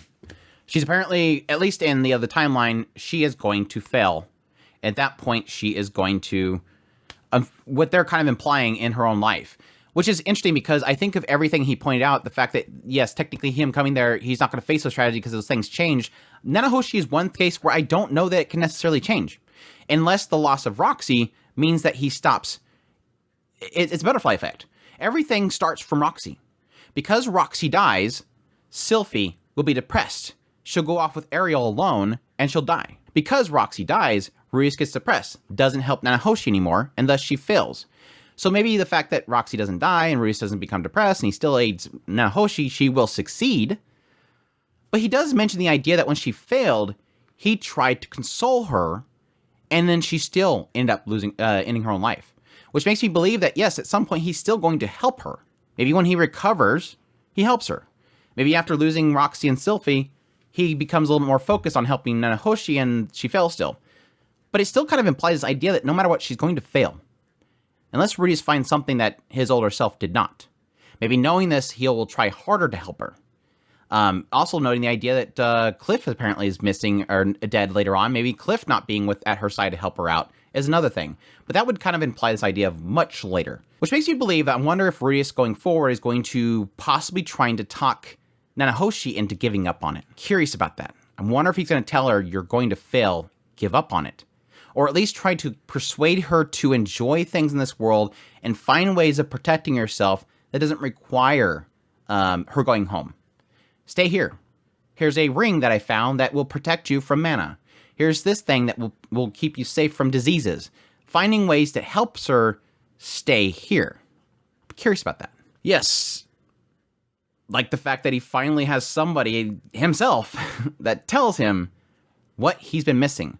At least tells him what he will eventually discover in the idea that Edis has been doing everything for you. Ruijerd was enough, because Ruijerd was technically still guessing, in a sense. Because he's saying, well, what happened with you and Edis? Well, she wrote this letter that said this. I don't think that means what you think it means. I know her mindset. She's a warrior, just like me.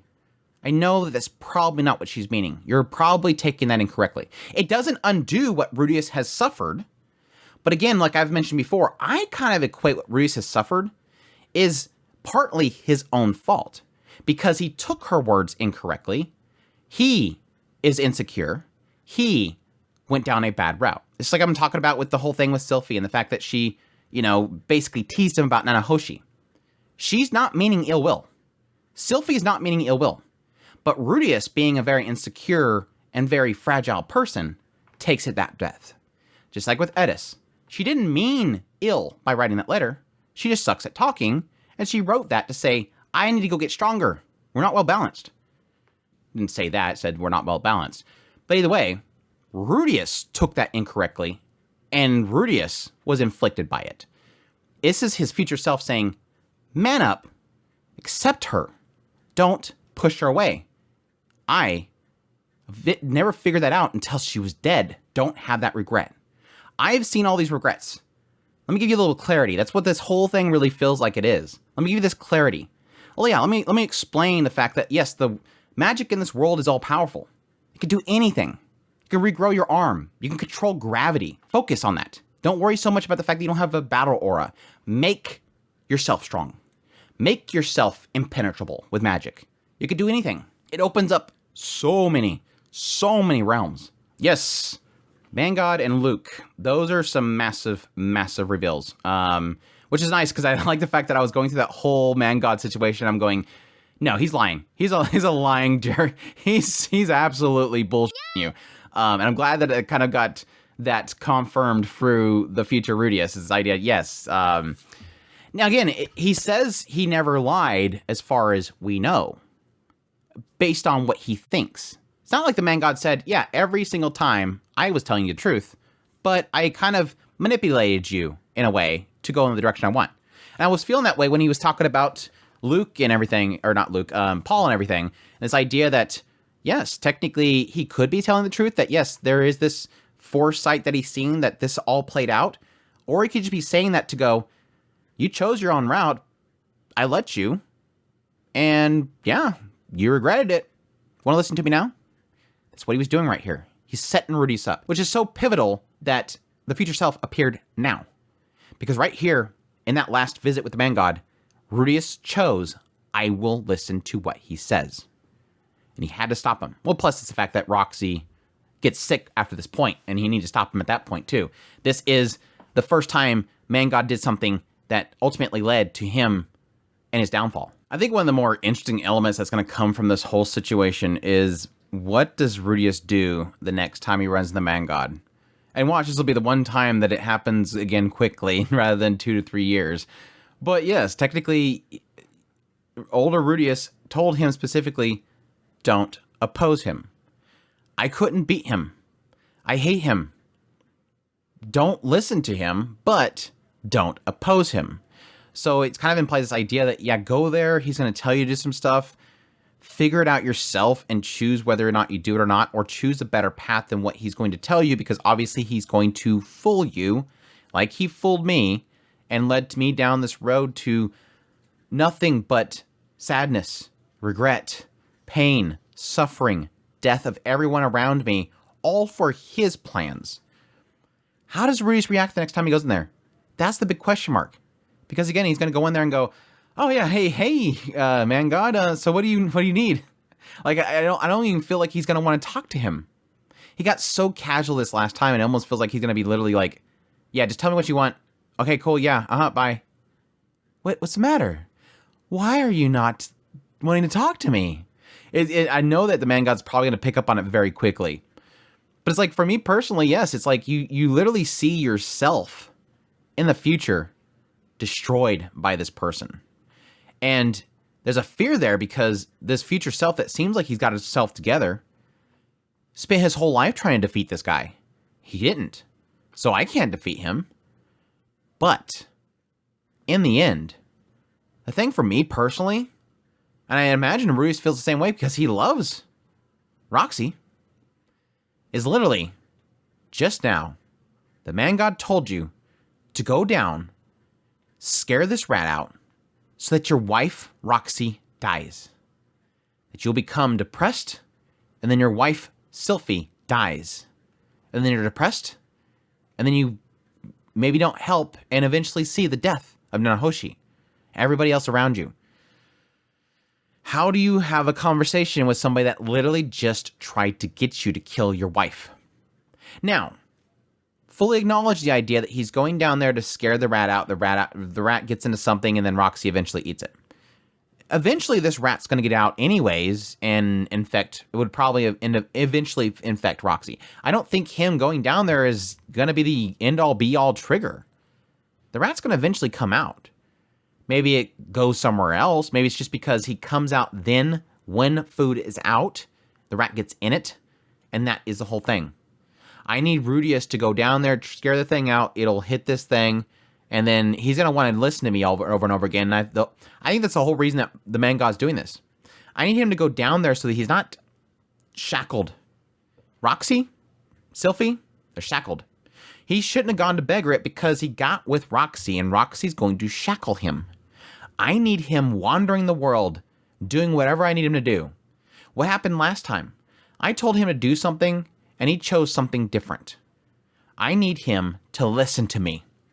And he's not going to do that when he's got 2 wives that he's devoted to. I need to get rid of them. I really do think that man god was trying to get rid of Roxy and Sylphie. And this was a trigger point. And if Rudeus, based on all accounts so far, is that in love with Roxy and Sylphie, this, I would imagine, for me personally, I would think he would probably have the same mindset. The moment you see the man god, absolute anger. You killed my wives in another life. and you tried to do it in this one. How do you not oppose him? It's the difficult thing there. It's very difficult. And I'm curious as to why his future self would even say that. Unless he knows that if Rudius went in there, the next time Man God pulls him in, he goes, you know, I don't want to have anything to do with you anymore. My future self said that that not to listen to you because you got my wives killed. Does that mean that the Man God will attack him? Force him? Try to kill him? Use others to come after him? Why wouldn't he say, don't go there? And if he does pull you in there, well, don't go there, but if he pulls you in the next time, say, I don't want to have anything to do with you. Why wouldn't he say that? Unless there's a fear of saying you won't listen to him. That you're going to have to work against him without him knowing. And how are you going to do that? That's the question mark. So much in this chapter. There's so much in these chapters. Holy crap. But yes, again, I don't think Luke is a bad guy. But I do think, I'm curious how Rudius is going to handle this. Because he's going to know that Luke is working for the Man God. He's doing what the Man God's saying. I know for sure he's going to be having to stop Ariel. I think Rudius is going to tell Sylphie. I don't know how he's going to get it to her, but he's got to insinuate something to Sylphie.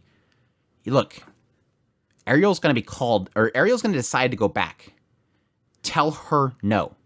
Or is it going to be a fact that Rudius goes, okay, it's that time. Man God has told Luke to take Ariel there.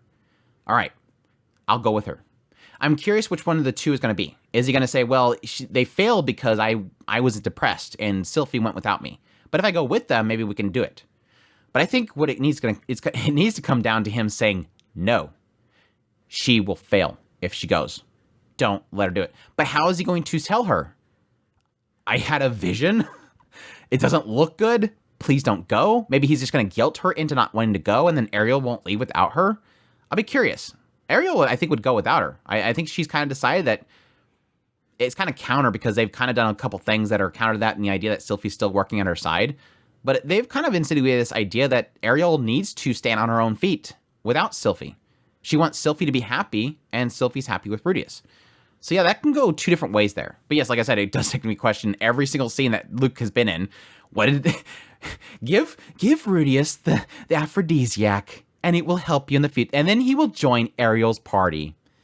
Go to Rudius's party and lose to him, and then it would boost his confidence, and then he will join Ariel.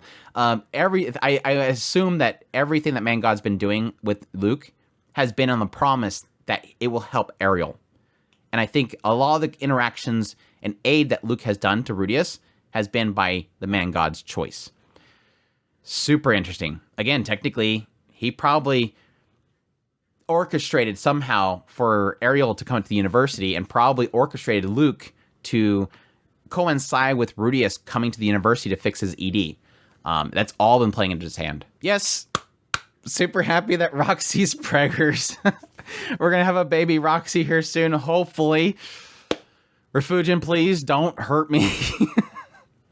I mean, it'd be cute to finally see, or at least get into Roxy having a little McGurdian cutie. That'd be a lot of fun. I'd be curious, boy or girl. We already have a girl, so I wonder if our next one's going to be a boy, and that would be equally as difficult for them to face because yes, technically, again, Superds are hated, and that's not quite over yet. And as Roxy kind of claimed, they sort of have a tie-in with the Superds, and so they face a lot of that persecution with them. Yes, their hair is different, but under certain light, they can look the same. And it might be the same difficulty that Rudius faced with Sylphie in the birth of the child, which technically was more Sylphie sighing in a relief that her child didn't have her hair. But still, that could be an issue they might be uncomfortable with, but we'll see. Anyways, that's it for that. I'm going to see if I can get this extra chapter because I don't want to do a bleed in with the chapters into another volume, but yes, let's try to get to extra chapter, The Birth of the New King, and wrapped up this volume. Let's get into this as soon as I readjust my screens. 3 sword saints were gathered at the Sword Sanctum's Infernal Hall, each one of them on one knee. There was Nina Phalion, Gino Britz, and Edis Greyrat. Standing before them was a sword god, Galphalion. He stood at ease as he glared down at his pupils, who all had their hands over their swords at their hip. Slowly, he said, Your sword plate has surpassed the level of a sword saint. Gino's shoulders twitched. It's almost time I recognized the first sword king since Ghislaine. The chapter title leads you to believe that. Gino's eyes went wide. He clenched his fists, trembling. An indescribable emotion swept over him. He wanted to jump up and shout, but he trampled down his urge. He had yet to identify what the sensation was. It wasn't a bad one. That much he knew. The sword god, however, wasn't finished. Before I do that, I have a question. Everyone waited silently. What do you think separates a sword saint, a sword king, and a sword emperor? Nina blurted out, strength? It was clear from their collective expressions that they couldn't fathom any other answer. At the same time, they also knew that it wasn't that simple. The sword god wanted to know what came after that strength. What else separated them? Nina, what did your teacher tell you before acquiring the Sword of Light? Nina's teacher wasn't Galfalion. The person that had mentored her was Gino's father, Timothy Britz. She reflected on the man's teaching and replied, he said, since you're right-handed, train your left hand. He told me I wouldn't be able to release the Sword of Light until I could perfectly wield a sword in my left hand. That's right. Your non-dominant hand is important for using the Sword of Light. Do you understand why? If you tense your dominant hand, it will cause the blade to shift to the side. That's weird. Yes, you need to invest all of your battle aura into the attack and cut it in a straight line. It's simple, but that's the most innermost secret of the Sword of Light technique. Swordsmanship was all about cutting down a moving target. If you charged straight in and used a frontal attack, anyone could dodge it easily. That's why sword wielders attacked from below, the side, or diagonally, using unpredictable moves to catch the enemy off guard. Yeah, you're trying to one-up your opponent. However, the first sword god was different. He didn't need those tricks. Instead, he cut down everything by moving faster than his opponent could react. Pretty much what Edis is kind of going for. But she's also going for feints, or tricks, or at least fake-outs to make your opponent react. This secret is embedded in the sword god style's history. Gal struck his nails against the hilt of his sword. Each generation of the sword god has worked to slowly unravel the inexplicable techniques the first sword god cultivated. That is what led us to the current form of the sword god style. Once you understand the innermost secrets of the sword light, the principles behind it, and how to practice using it, it's very simple. Anyone with a little talent can easily learn to wield it. That led to the age of the sword god style being considered the strongest. We can hold our heads up proudly thanks to the sword god and his predecessors who unlocked the secrets of his techniques. It's kind of interesting. It kind of plays out that idea that this guy did something really incredible and then everybody's kind of been trying to figure it out afterwards. It's kind of weird. Again, it's kind of one of those things where sometimes power is unexplainable. It's hard to, like when Paul was trying to teach Rudius, he wasn't a good teacher because he just didn't know how to really explain it. Like, how do you explain something that becomes so instincts, basically? Like Edis, how does she explain what Roger taught her? She just did it over and over again until it became second nature. How do you explain how it works? It's like, how do you explain to somebody how to breathe? No, you've just always been doing it. It's second nature. Again, his fingers drummed against his hilt of his sword. The Sword of Light is a sword god style's best technique. Practitioners of the styles would call it our secret technique. However, there are some who grasp the essence of it better than others. Sword saints, sword kings, sword emperors, and the sword god. Kind of strange, really. We're all doing the same thing, but some of us are stronger, and some of us are weaker. Gal turned his gaze to Gino. What do you think makes the difference, Gino? Answer me. Gino lifted his chin, face pulled into a nervous expression. He had no idea what the answer was, but he felt pressured to answer quickly. The ability is to think logically, to move skillfully, body strength, or maybe weapon quality? Weapon quality? How many years have you been training for, boy? You sure you don't need to go back and start from the basics? I guess I can give my theories here and the idea of what kind of separates them. If we go based on what we've kind of gotten from an inner dialogue of, or at least a sense from Gal's perspective, especially how he felt about Edis, yes, it could be this idea of just fury, rage, how much anger. Like you can shoot something, but if you don't have anything behind it, that's the difference. So I've been hitting so heavily on how feral Edis is and how that kind of appeals to him. This bloodlust that she has. This thing that if she can control it, it'd be great. My only other theory could possibly be just instinct. Knowing when to strike, knowing when to do things. This innate ability that you can't really describe that, yes, some people are never going to find out because it just happens kind of thing. So, my apologies. Gino's face went pale as he dropped his gaze. What Gino really wanted to say was talent, but he knew very well that wasn't the response that Sword God wanted. There was just no way a question that complex could be answered in a single word. After all, they were discussing the integral details of talent right now. If Gino said something that stupid, Gal might drive him out entirely. But saying a weapon quality is even better? I guess to just deflect it with just a more stupid comment. Something that Gal wouldn't actually take seriously. You don't know because you're still just a kid, huh? Doesn't matter. The strong are still strong, whether they understand it or not. All right, Nina, you answer. Nina considered her answer carefully. Most likely he was asking what separated them from those who outranked them. It had to be something Sword Kings and the like had that Nina and her fellow Sword Saints did not. Come to think of it, the people in those positions, Sword God, Sword Emperor, etc., all had life partners. She wanted that too. A boyfriend or husband. I don't think it's going to be an answer, but yes, that could lead to the idea of having somebody to be strong for. A purpose, basically, a purpose. Purpose besides getting stronger. At some point, you're going to hit a ceiling because why do I need to be stronger? It's basically what Brutus is facing right now. Nina glanced over to Gino. He still had his gaze glued to the floor, a vexed look on his face. He was younger than her, but lately, she'd taken quite an interest in him. Suddenly, a word occurred to her that she often heard the sword god use. Is it desire? Well, you sure have matured a lot lately.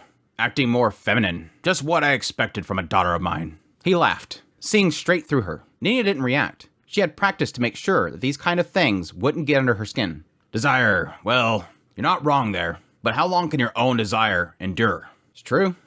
That's true. How long until you give it up? Well, it's not. How long until you have that desire is no longer it's no longer worth it, I guess is the best way to put it. How long do you fight for something before you finally give it up? I guess that kind of gives into something like what Edis is going through, how much she's pushing herself right now in order to be an equal to Rudius. If she would ever get to a point where she goes, it's just unachievable. My Edis's perspective is that I need to get strong enough to beat Orsted in order to be equal with Rudius. But what happens when I realize I can't beat him? What do you mean by that? For instance, if I told you you have to choose between marrying Gino and becoming a Sword King, which would you pick? At the mention of marriage, Gino and Nina traded glances. Her cheeks flushed slightly. Nina? Girl? I would pick to become a Sword King. In other words, she would abandon the chance to marry Gino, which then plays into what he just said. That desires, how long do they last? And you're literally already giving it up. Let's show the limits of her own desires. I don't know why I speak up. Again, there's that whole problem with actually reading this on the spot. She realized blatantly that her answer had been a mistake. It's not a mistake. If you're saying that, that's your desire. Naive as ever. He snorted with a laughter as she dropped her gaze. Gal then turned his attention to the last member of the group. What about you, Edis? Edis is in the chat. Edis is in the chat. Nya is in the chat. I almost forgot to do that. I always have to make sure that every time we finally have an Edis chapter, we get Nya's in the chat. We get the Edis is in the chat. We take what we can get, people. Even though I feel like we get not enough Roxy. She spoke up. Determination. Determination, huh? Nope. That's wrong too. He chuckled and dismissed her. Oh, come on, Edis. You were supposed to be the last one. You were the chosen one. You were supposed to have the right answer that nobody else had. Edis, however, merely glared back at him and said, no, it's not. Determination's the right answer. In the back of her mind, that is a good point. Before I read on, that is a good point. He's asking, what separates you? Gino answers, nope, that's not it. Lowers gaze. Nina answers, nope, that's not it. Lowers gaze. Edis answers, nope, that's not it. No, that's it. Like, it's literally, it's almost like one of those aspects of saying, you're wrong, you're wrong, you're wrong. No, you're supposed to be wrong. What makes you wrong? No, explain to me how I'm wrong in saying determination. I have a goal. I have something I'm fighting towards. I have determination. Not going to give up. It is technically, no matter what it ends up being, determination is what gets you there if it makes sense that way. In the back of her mind, she saw Orsted stabbing Rudius through the chest. She remembered lamenting how powerless she was as he crumpled to the ground. She had become stronger since then. Her power and speed were on a completely different level. However, it wasn't enough to beat Orsted. After years of training, Edis had glimpsed the limits of her abilities. No matter how much she trained, she would never reach Orsted's level. I literally just brought that up earlier, and she's literally bringing it up now. She has found out that that is something I will never, ever beat. Even though this is what she's literally been spending all this time doing, she came to a realization at some point, it's impossible. Rudius figured that out really early on. I think that was through his conversation with the man god. This idea that there's just certain people in this world you're never going to reach. The people on that placard, never reach them. Or the slab, never reach them. The 7 great powers, never reach them. It's impossible. There's people in this world that are just insane. It's just they have this innate ability to be insane. Or they just live for a long time. I'm not gonna live that long. It wasn't an exaggeration. She knew that she would never be able to defeat him on her own. On her own, there's the key thing there. It would be a different story if she was with Rudius. Together, they might be able to accomplish it. With his magic and her sword skill, they could win. She thought, even if I had to sacrifice myself to pin Orsted down, Rudius would land the final blow. He doesn't want that. It's so sad. It's like, Eris, girl, he doesn't want that. That's the sad thing. If Rudius won, that would also be a win for Eris. She would die, of course, but Rudius would live on, and he would have to shoulder your death. That's not a win. You win, Rudius loses. I'm sure that Rudius is going to probably hit that into her mind very quickly. I don't want that. But again, acknowledge there's the other side of this where, yes, Eris often doesn't think right. She's not the smartest person, and that's not a bad thing. It's not like everybody has to be a genius. Sometimes people just don't think things through, or they're just not learned enough. And Eris can get to that point where she's a lot more learned. She knows how to communicate better. We're seeing that growth with a lot of characters in the story. There could be the other side of this whole thing where merely the idea that she knows that she can't defeat Orsted, but she knows that with Rudius at her side, Rudius would be able to finish him off while she held him down, is enough for her to know at least that if I can go back to Rudius, and I can spend my time with him, and I can rest easy knowing that if Orsted attacks the one I love the most again, at least we'll be able to defeat him. Maybe that's what she's actually seeking. That could be. It meant that she would lose out on sharing the future with him, but she didn't mind that. Dwelling on the future would only make her lose her nerve, and losing her nerve would make her sword dull. A dull sword meant that they would both die. If anyone was going to lose their life, it would be her. Eris was determined to pursue that outcome. Or perhaps, one might say that she was resigned to it. Accepting defeat before it even happens, really. Then you don't care if you can't become Sword King? That doesn't really matter to me. I thought you wanted to get stronger. Yes, I do. But a title doesn't change how strong a person is, does it? Again, I keep hitting on this, and I keep kind of bringing it back. I love that. Call yourself whatever you want. Doesn't change anything. Pleased, the sword god muttered. All right, Eris and Nina, whichever one of you can beat the other will be named Sword King. Now, I was about to say, Nina's been losing to Eris, but technically at the very end of that last extra chapter, they did say they were on equal footing. So obviously Nina has improved. Gino's soldiers slumped in defeat. Nina and Eris faced one another. Each of them wielded a wooden sword. Although it didn't seem like a lethal weapon, in the hands of two sword saints, it could easily be used to end the other's life. This brings back memories of the first time I came here. Indeed, it had been several years since Ghislaine first brought Eris to the Sword Sanctum. Eris had been like a wild animal, and because of her, Nina had tasted humiliation. After all, she had wet herself in front of Gino and the other sword saints. Just remembering that incident was enough to make Gino want to cover her face and writhe in agony. That said, she held no hatred for Eris. Thanks to Eris, she had become stronger. She discarded her pride and immersed herself completely in her training. Her humiliation was what motivated her. Nina confidently asserted, "Today, I will be the victor." Bloodlust spilled off Eris in waves, but Nina didn't flinch. She was like an enlightened monk in training, the way she stared at Eris with a cool, posed expression. Humph. In the next instant, all hostility from Eris vanished. Her expression was the polar opposite of Nina's. She was smiling maniacally, like a predator staring down her prey. The way her disturbing grin stretched from ear to ear was enough to make anyone shiver. She's thinking of Rudius. She's like feral, angry, I'm going to destroy this person. At the same time, she's thinking of Rudius. You know it. That's why that's a grin. And it's creepy. If that turns out to be it, that's going to be so funny. An instinctive fear sparked inside of Nina. Many times that they traded blows under Water King Isolde's training, and Nina had lost. Of course, there was many times that she won, too. But memories of her defeat stood out sharpest in her mind, particularly because each time that Nina lost, Eris had a grin on her face. Because she's thinking of Rudius. Eris wasn't moving. She remained deathly still, that bestial smile on her face. This was rare for her, considering she was always the first to make the move. She was waiting to counter her attacks, Nina thought. She had faced counters numerous times when they fought Isolde. Eris couldn't use the Water God style techniques, but the North God style also possessed counters. Interesting.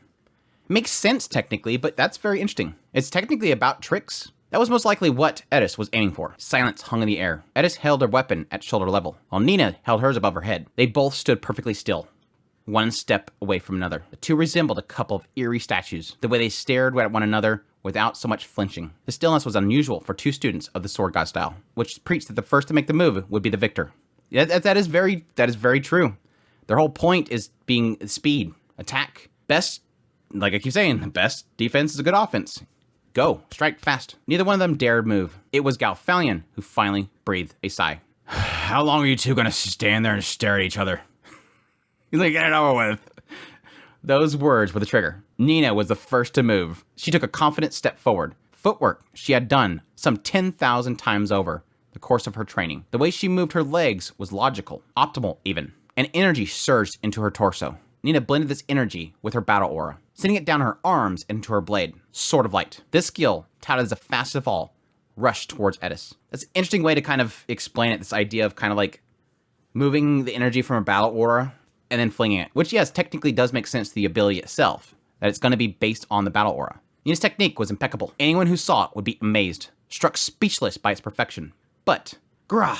A heavy force slammed into Nina's stomach, rocketing her backwards. Her body crashed in the wall, crumpling onto the ground. Her uniform was shredded, leaving her toned stomach visible. A large red welt slowly spread across her skin. A burning sensation shot through her body. Enough, declared the sword god. Nina stared blankly at Edis. Sweat dripped off the latter's forehead. Her uniform was slightly split at the shoulder, but she was otherwise unscathed. That smile also disappeared from her face. She stood proudly as the victor. Nina understood what happened. Edis stepped forward at the same time that Nina made her move. And while Nina swung from above, Edis dropped her body low and released her own Sword of Light from the side. It's like, they didn't even come and exchange blows. It's just like, sing-ching.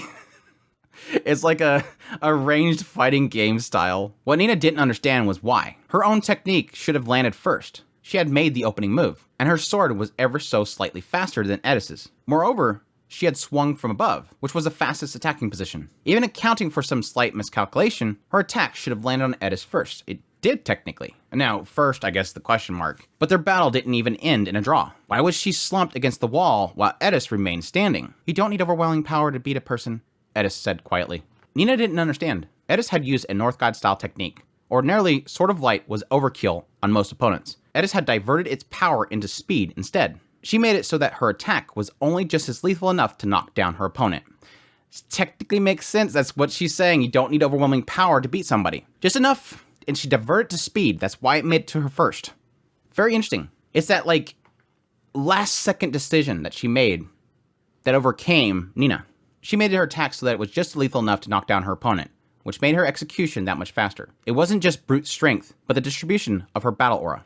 She's gotten some massive control over that thing. This is a technique she learned from her training with the North Emperor. The added speed that it gave her was honestly negligible compared to how much attack power she sacrificed to achieve it. Yet, this difference, little more than a hair's breadth, was what it took to claim victory. Adjust. That's technically makes a lot of sense. If you're facing off somebody that you think is faster than you, and you think that just enough power will knock them down, and you can increase that speed, it makes perfect sense. She's gotten so flexible with her ability. Magnificent, Edis. I give you the title of Sword King. Congrats! Edis dinged. Edis dinged. I always like these moments where you see these achievements, where the character goes up and up. Again, that was kind of my frustration with the anime adaptation of the second season of Mushoku, and they never mentioned him achieving his Saint Tier Earth magic. It was kind of dumb. Nina slowly peeled herself off the floor. Her face contorted as her stomach throbbed with a dull pain. She completely outdid me. Because they were using wooden sword, she had merely been thrown back and bruised. If Edis had used a real sword, it would plunge right through Nina's heart. A comparatively weak attack, considering the normal power of a Sword of Light, would cleave a person's body in two. But it was still enough to kill. As Edis had only sustained a tear in a shoulder of her uniform, that was more than enough to qualify her as the victor. Nina had lost completely. I feel bad. I was like, yeah, cool. She great, level up Edis, but at the same time, I feel bad for Nina. I've grown to like Nina.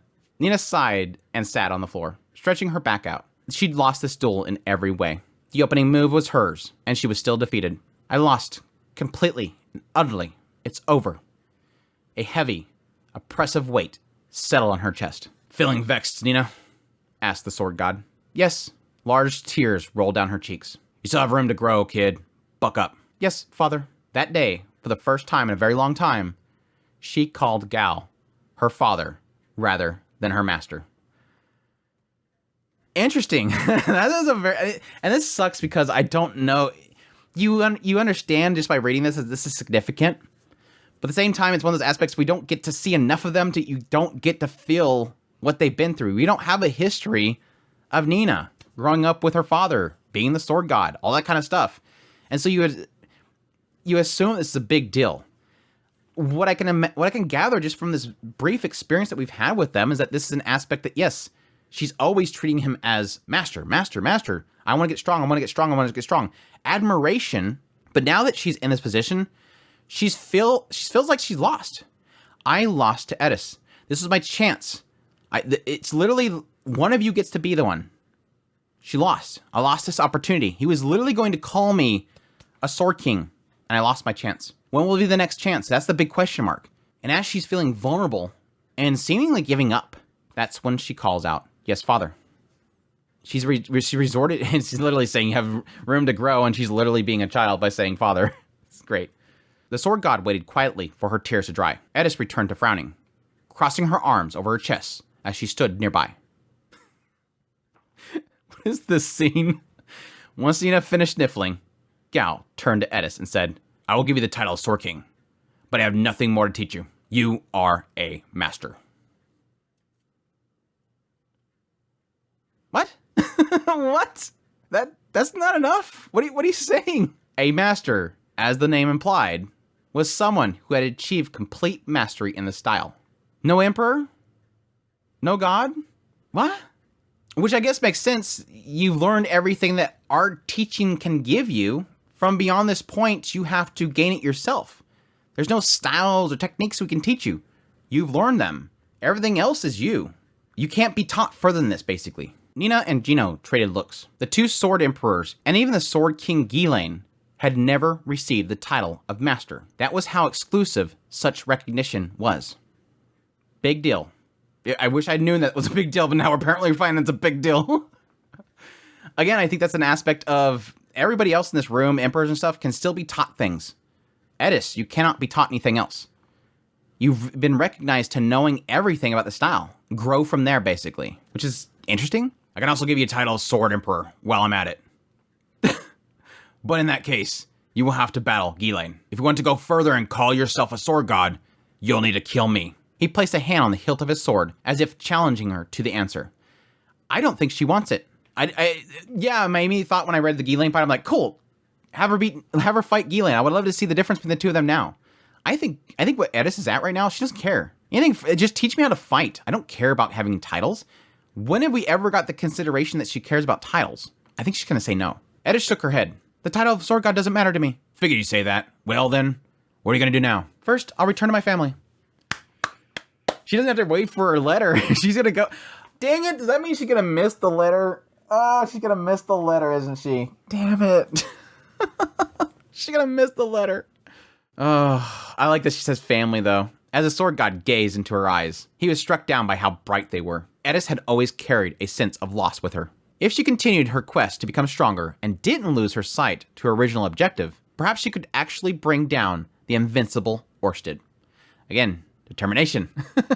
Such was the potential that Gal sensed in her. She had a focus. I need to destroy this thing. Everybody else is just fighting to get stronger. They're just training to get stronger. She's like, I want to train to kill this thing. Come, Edis. As proof that you are a sword king, I shall give you one of my 7 blades. What? Now, shouldn't shock me. But what? Well, she technically got one of the other ones, but it was that idea that it was like they're all made by this one blacksmith, but these were like the special ones. Edis had some that were made by them, but these are like the special ones, if I remember correctly. Okay, that day, Edis Greyrat, long years of training came to an end, and now she joins the harem, Edis is finally gonna join the harem, standing at Rudius' side. I can't wait. It's kind of similar to the whole situation with Roxy finally getting back with Rudius. It's that added chemistry that she kind of brings in the fold. And then now we're going to have Edis coming in the picture and add that chemistry to the fold. She's got to punch him first, though. But super happy. I'm super hyped for Edis getting back into the whole picture. This whole, like, her being stuck elsewhere, which, again, I love because it's insight into the world of swordsmanship, which we don't get through Rudius. It's just going to be really great having her back in the picture. And plus, again, she could technically help train Norn and help. That's going to be her ticket into the family, is through Norn. Maybe even Aisha might like her. I can see Aisha. Yeah, Aisha technically had a pretty good connection with her back when they were in Sharon. So that's going to be still very fresh in Aisha's mind. If Edis makes it back to Radius' side. Oh, man, it's going to be a long recording, but definitely worth it. Oh, wait, there's more. I completely missed like another couple paragraphs. Edis and the Sword God left. The ceremony to determine the new Sword King officially ended. Only Nina and Gino remained in the room. For a while, they sat in silence, both of them overcome with frustration and envy, but neither one of them let it show on their faces, nor would they speak of it. Silently, they both stood up, walked shoulder to shoulder over to the edge of the ephemeral hall, where the wooden swords were kept. Each of them reached for a weapon. Shortly thereafter, the clangs of their blades could be heard echoing across the room. It was a common symphony that rang throughout the sword sanctum daily, and as the two trained, so too did the rhythmic tune continue. Good. I like that little ending. I was like, it's like a little bit extra. Is there anything else? A little bit extra to kind of show you that the two of them are not giving up. That even though Nina earlier, it really did kind of sound like she was, it's it. I failed. It's over. Not so much. She's still set. She's going to keep following after Edis, I think. Which does suck because that means that obviously Edis and probably Gillian as well is going to depart from the Sword Sanctum, and Nina and Gina are going to remain there, getting stronger. Maybe cross paths again eventually sometime. So, but yeah, that's it. That is another volume done. Now we can get on to 15, the other novel volume that everybody's freaking out about. That's like super, super cool. Cannot wait. Going to be diving into that hopefully within the week. I got technically the last Mushoku Monday I got to check on, and then I have to edit this, which is going to be extremely long. But it's usually how it is with the last like 3 or so chapters. I end up having to kind of scrunch it into one final Mushoku Monday for a volume because I hate carrying it over. I should get over that. I really need to start getting over that, but y'all love it. Y'all love it. It's just me having to edit. Hopefully this isn't a bad edit process. Honestly, again, this is my first time actually doing a live read for the first time through chapters. This actually turned out to be a lot better than I thought it would be. Honestly, don't know if I'm going to continue doing this because there is the pros. Is that I don't have to do pre-notes, pre-breakdowns, break down the dialogue, and often in cases I change Ruius's perspective to being a third-person perspective as I'm reading what Ruius is going through. And so I'm kind of getting rid of that part of the process, which is technically a good thing, but it's not necessarily the most time-consuming process in the process of making Mushoku Mondays. Mostly the time-consuming process is me editing. But I had fears going into this that it was going to be a lot of flubbing and stuff, trying to read it on the spot, which, yes, technically it sort of is. I have difficulty understanding which one's going to be. When I'm doing the pre-edits, I am also adding who's talking when, because honestly, there's a lot of cases where it doesn't say who's talking. You just have to kind of confer based on who's in the room and who is actually identified as talking. It's kind of a dumb thing that comes with light novels, but especially with Mushoku Tensei. So that is one negative, is that I have to figure out who's talking as I'm recording, which kind of is annoying. But additionally, I don't really want to turn this into me just literally reading the novel. I don't necessarily want that to be what Mushoku Mondays is, so I will probably go back to doing pre-edits, but this was really simple. This was a lot easier to do than I thought it would be. So it's probably gonna be a debate for me going into the next couple weeks as to how I want to continue to do. If I want to continue to do Mushoku Mondays like this, which honestly is a cool thing because you guys do get my raw reaction. Not that I'm ever a fan of being a reaction channel. That is part of the whole deal with Mushoku Tensei, is if something really crazy happens, you want to react on it on camera. It is kind of a fun added element. But there is also a thing that I do catch a lot of things my second read through that I don't catch when I'm doing my notes. So it's got pros and cons. I might shoot a comment on the Discord and see what people think, but I might wait until after this one airs so people get an idea of how it kind of turned out. So we'll see, but really crazy Mushoku Monday, and as people are claiming, I'm guessing 15 is going to be just as crazy, but we'll wait and see, and if Edis is showing up, it's definitely going to be crazy, but yeah, hope you guys enjoyed this Mushoku Mondays. As always, greatly appreciate everybody that dropped by for the premiere. Hey chat, hope you guys are doing well. Make sure to hit the like button before you leave. Greatly appreciate your guys' support. As per usual, greatly appreciate everybody that supports monetarily through Patreon, tips, links, super thanks, memberships, all that kind of stuff. It means so much to me. It's massive. The fact that you guys are willing to part your hard-earned money to keep this whole thing going, it means a great deal to me. We got a few new Patreon supporters here recently, and that's absolutely fantastic. I love it, guys. Thank you guys so much. But the channel keeps growing, and that's a good sign because it's kind of showing me the signs that this is something that I can continue to do as full time, and Mushoku Monday will never end, because there was a while that I was kind of worried, like, eventually I'm going to run out of my nest egg and have to go back and get a regular job. But your guys' support is greatly appreciated, and it keeps it going, and it means a great deal to me. You guys don't understand. I know I say that every single time, and I want to make sure that I say it every time, because this isn't going to happen without you guys. So thank you guys so much. And even those that cannot support monetarily, just watching all the videos, checking out the channel itself, and just clicking around, getting some view counts on there, hitting like buttons here and there, leaving comments where you can leave comments, not on Mushoku Mondays because they're never there. All that stuff technically does help. Spreading the word, telling other people about the channel, helping it grow, just being awesome. Your words of support, all that stuff means a great deal to me. But yeah, until the next Mushoku Mondays, y'all take care.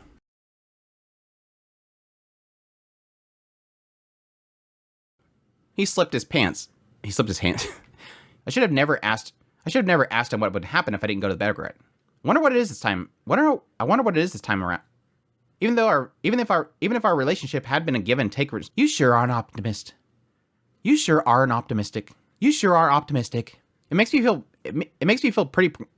And they would have been able to. Remember that merchant you saved. I find it hard that she'd be fine without my intervention, and completely forget my plans I'd gotten, and completely forgot my plans I'd, and completely forgot my plans I'd, and completely forget the